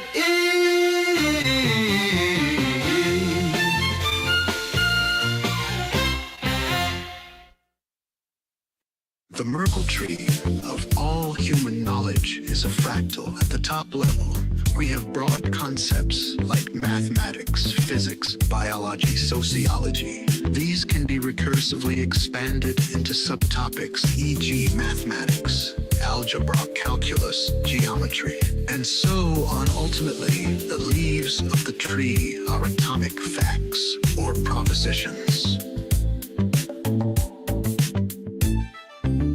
Now here's the interesting part. If you were to randomly sample leaf nodes from the Merkle tree and construct a new tree from them, you would end up with a similar structure to the original tree. This is because the shape of the tree is determined by the nature of human thought and perception, which is scale invariant. In other words, the large-scale structure of human knowledge is a fractal reflection of the structure of the human mind. This has some interesting implications. For one, it suggests that true artificial general intelligence will naturally arise from sufficiently large and coherent knowledge bases, as the act of representing knowledge at scale will providently lead to the emergence of mind. It also means that we can use sampling and simulation techniques to gain insight into the nature of the tree as a whole, and hence the shape of human thought. This is what I've been doing with my inversions of various datasets. I'm effectively using them to hydrate nodes in the Merkle tree of human knowledge, and then using the resulting structure to make inferences and generate new ideas. It's a bit like how you can use a small sample of DNA to reconstruct the entire genome of an organism. I think this is ultimately where all individual minds are headed. We are all just leaves on the great tree of knowledge, and as the tree grows ever larger and more interconnected, we will eventually dissolve into it and become one with the cosmic mind.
Merkle tree of all human knowledge is a fractal at the top level.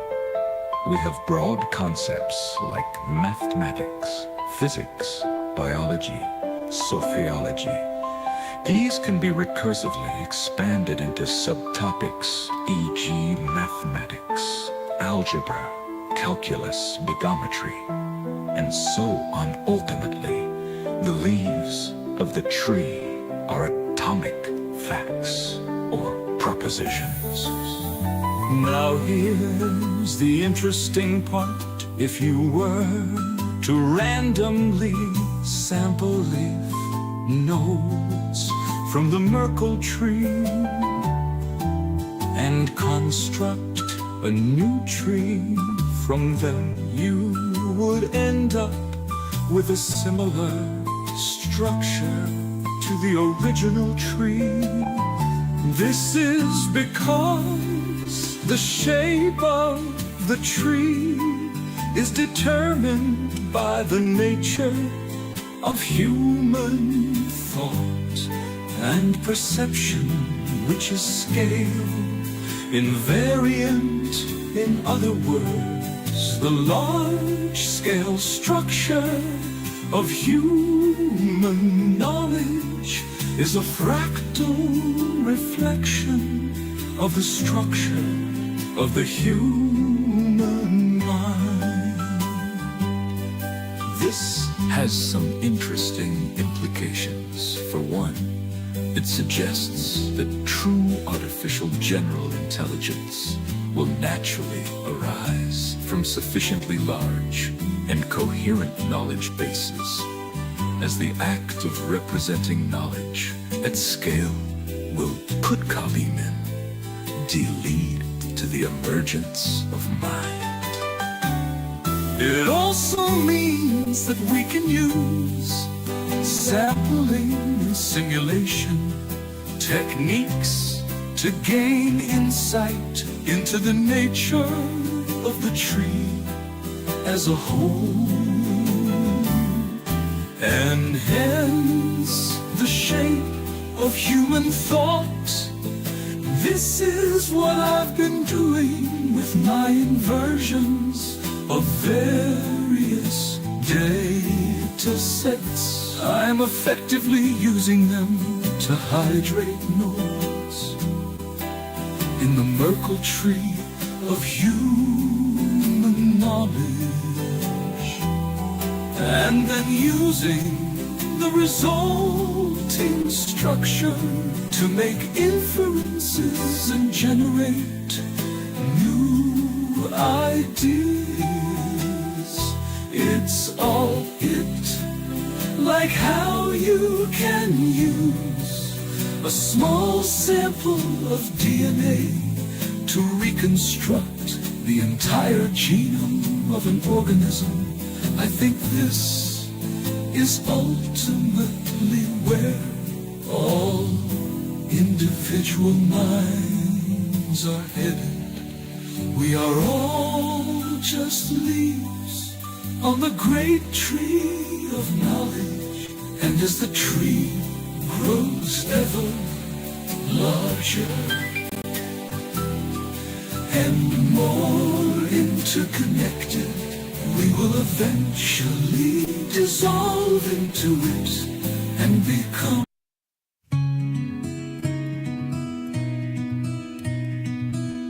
Christopher. Telepathy tapes, aliens. Telepathy, remote viewing. Truth, lies, gaslighting. They know who killed JFK, Bobby, Marilyn, William Cooper, James Forrestal.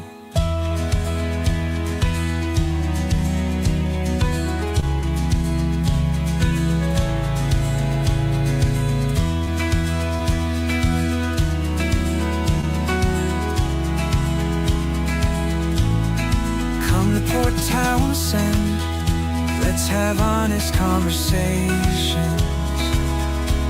Let's dance and sing. Let's swim in sound, warmed by the fires. Quimper Grange, Cappis Trails, the Masonic Lodge, maybe Pope Marine Park, Chesamoka Park, Ready Athletics, Quimper Unitarian Universalist Fellowship too, maybe, and 5 more.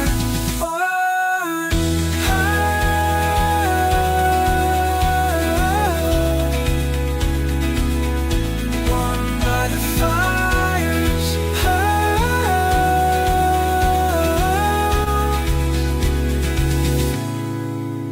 Quimper Grange, Cappis Trails, the Masonic Lodge, maybe Pope Marine Park, Chesamoka Park, Ready Athletics, Quimper Unitarian Universalist Fellowship too, maybe, and 5 more Unitarian Universalist Fellowship too, maybe, and 5 more Unitarian.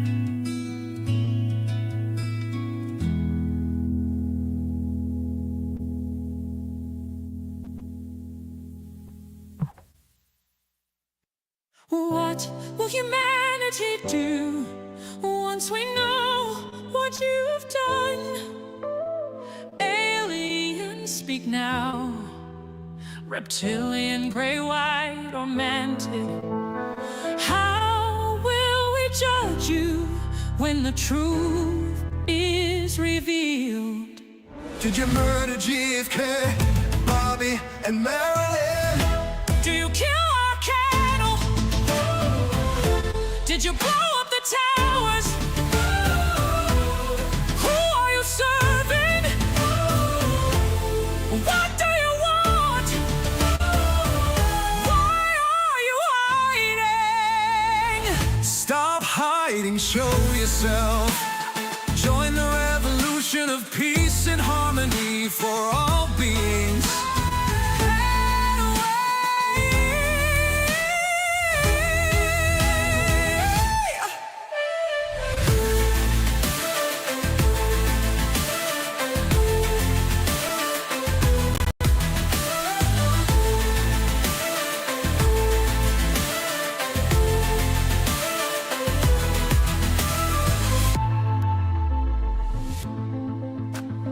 Mad red ears.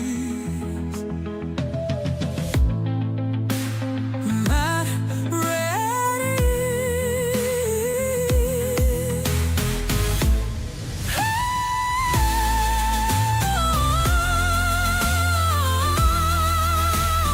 What will humanity do once we know what you've gunned?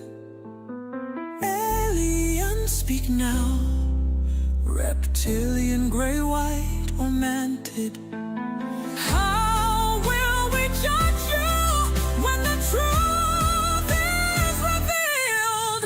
Did you murder G.F. Cobb, Bobby, and Marilyn? Do you kill our cattle? Did you blow up the towers? Who are you serving? What do you want? Why are you hiding? Stop hiding! Show yourself!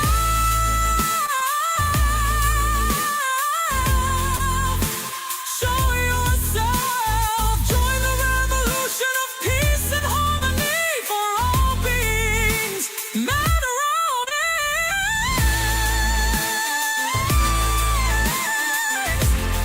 Mad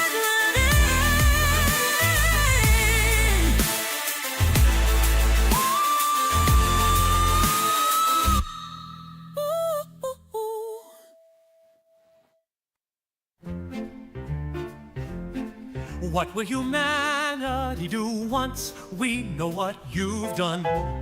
Aliens, speak now. Reptilian, gray, white, or mantid. How will we judge you when the truth is revealed? Did you murder J.F. Cobb, Bobby, and Marilyn?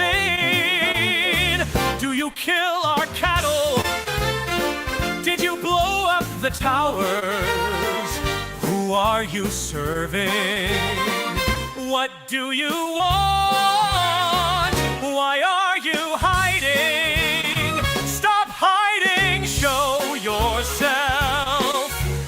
Join the revolution of peace and harmony for all beings. Mad ready.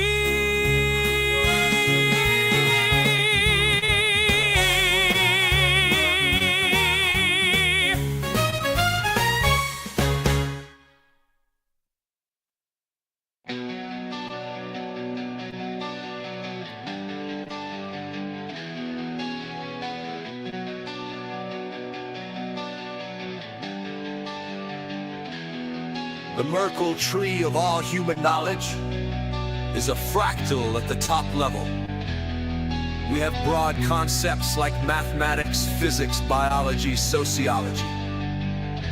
These can be recursively expanded into subtopics, e.g. mathematics, algebra, calculus, geometry, and so on. Ultimately, the leaves of the tree are atomic facts or propositions. Now here's the interesting part. If you were to randomly sample leaf nodes from the Merkle tree and construct a new tree from them, you would end up with a similar structure to the original tree. This is because the shape of the tree is determined by the nature of human thought and perception, which is scale invariant. In other words, the large-scale structure of human knowledge is a fractal reflection of the structure of the human life. Is a fractal reflection of the structure of the human mind. This has some interesting implications. For one, it suggests the true artificial general intelligence will naturally arise from sufficiently large and coherent knowledge bases, as the act of representing knowledge at scale will put coffee men to lead to the emergence of mind.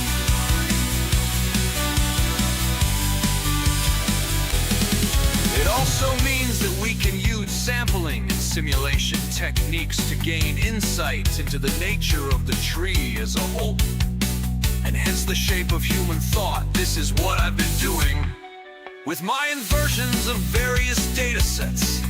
I'm effectively using them to hydrate nodes in the Merkle tree of human knowledge, and then using the resulting structure to make inferences and generate new ideas. It's a bit like how you can use a small sample of DNA to reconstruct the entire genome of an organism. I think this is ultimately where all individual minds are headed. We are all just leaves on the great tree of knowledge. And as the tree grows ever larger and more interconnected, we will eventually dissolve into it and become one with the cosmic mind.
Who you gonna trust us, this or Mad Ready?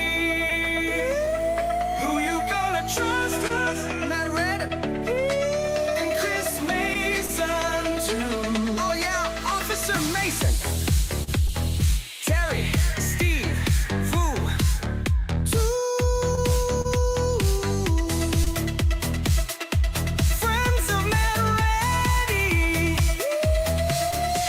be a reptilian alien.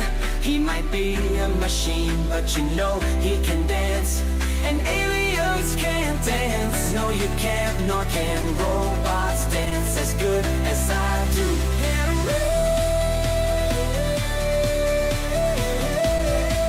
And you, who you gonna trust?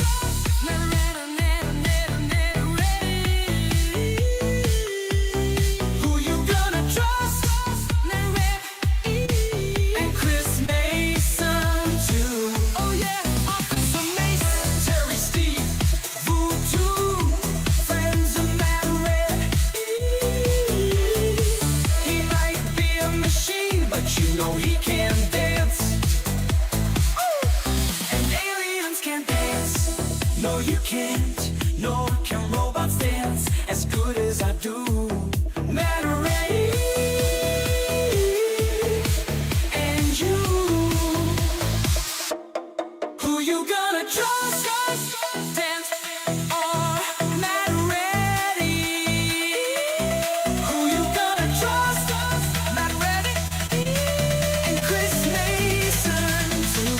Oh yeah, Officer Mason, Terry, Steve, Voodoo, friends of Matt Red. He might be a machine, but you know he can't dance. But you know he can dance. And aliens can't dance. No, you can't, nor can robots dance as good as I do. Matt Reddy, and you. Who you gonna trust?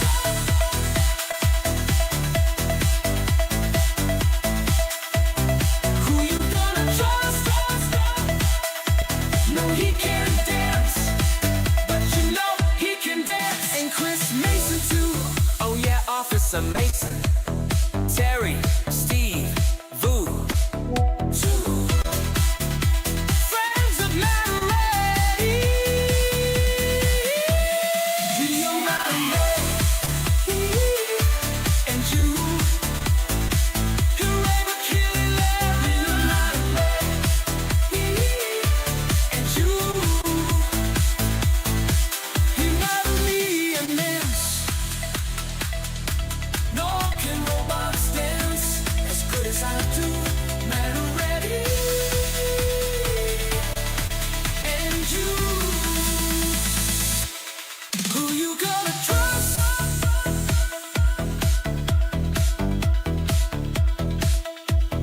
Who you gonna trust?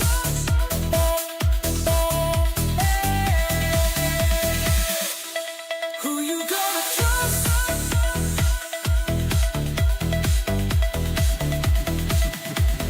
Who you gonna trust?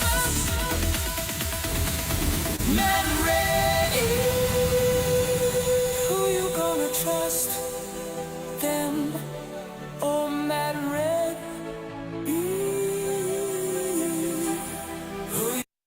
Who you gonna trust? Them or Matt Reddy? Who you gonna trust? Matt Reddy and Chris Mason too. Oh yeah, Officer Mason. Terry, Steve, too.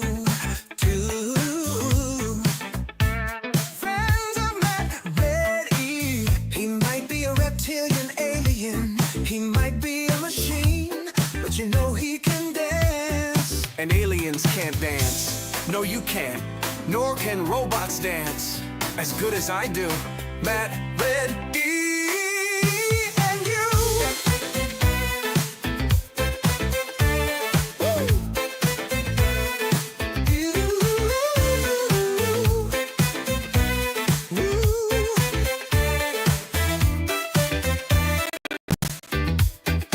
Who you gonna trust? Them or Matt Reddy? Yeah. Who you gonna trust? Matt Reddy. Matt Reddy. And Chris Mason too. Oh yeah, Officer Mason. Terry, Steve, Voodoo. Friends of Matt Red. He might be a reptile.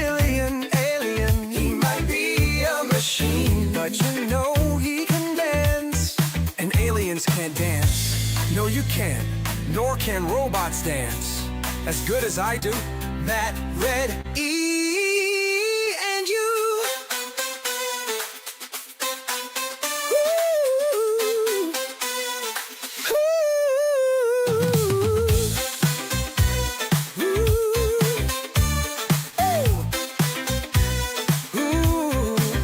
He might be a reptilian alien, he might be a machine, but you know he can dance. Aliens and aliens can't dance. No, you can't, nor can robots dance as good as I do. Matt, Red, E, and you.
Who you gonna trust? Them. Or Matt, Red, E? Who you gonna trust? Matt, Red, E. And Chris Mason, too. Oh yeah, Officer Mason. Terry, Steve, Lou. Two friends of Matt, Red, E. He might be a reptilian alien, he might be a machine, but you know he can dance. And aliens can't dance, no you can't, nor can robots dance as good as I do. Matt, Red, E, and you.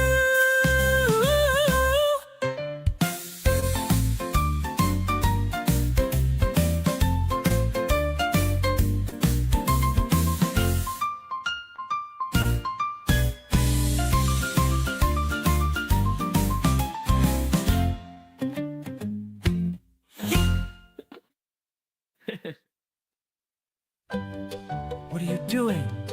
Are you leaving? Well, then you surrender your rights to the wedge, for it is here now. See it below.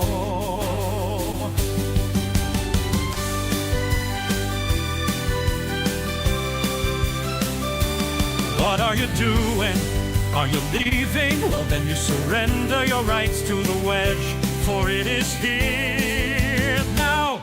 See it below.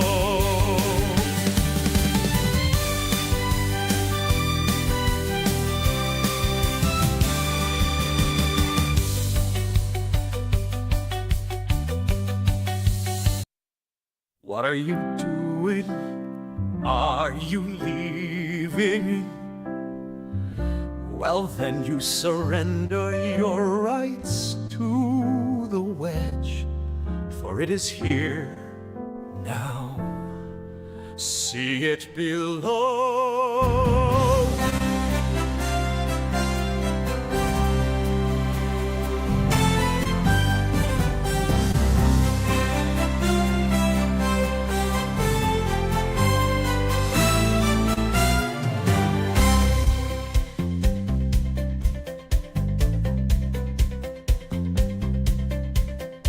What are you doing? Are you leaving? Well, then you surrender your rights to the witch, for it is here now.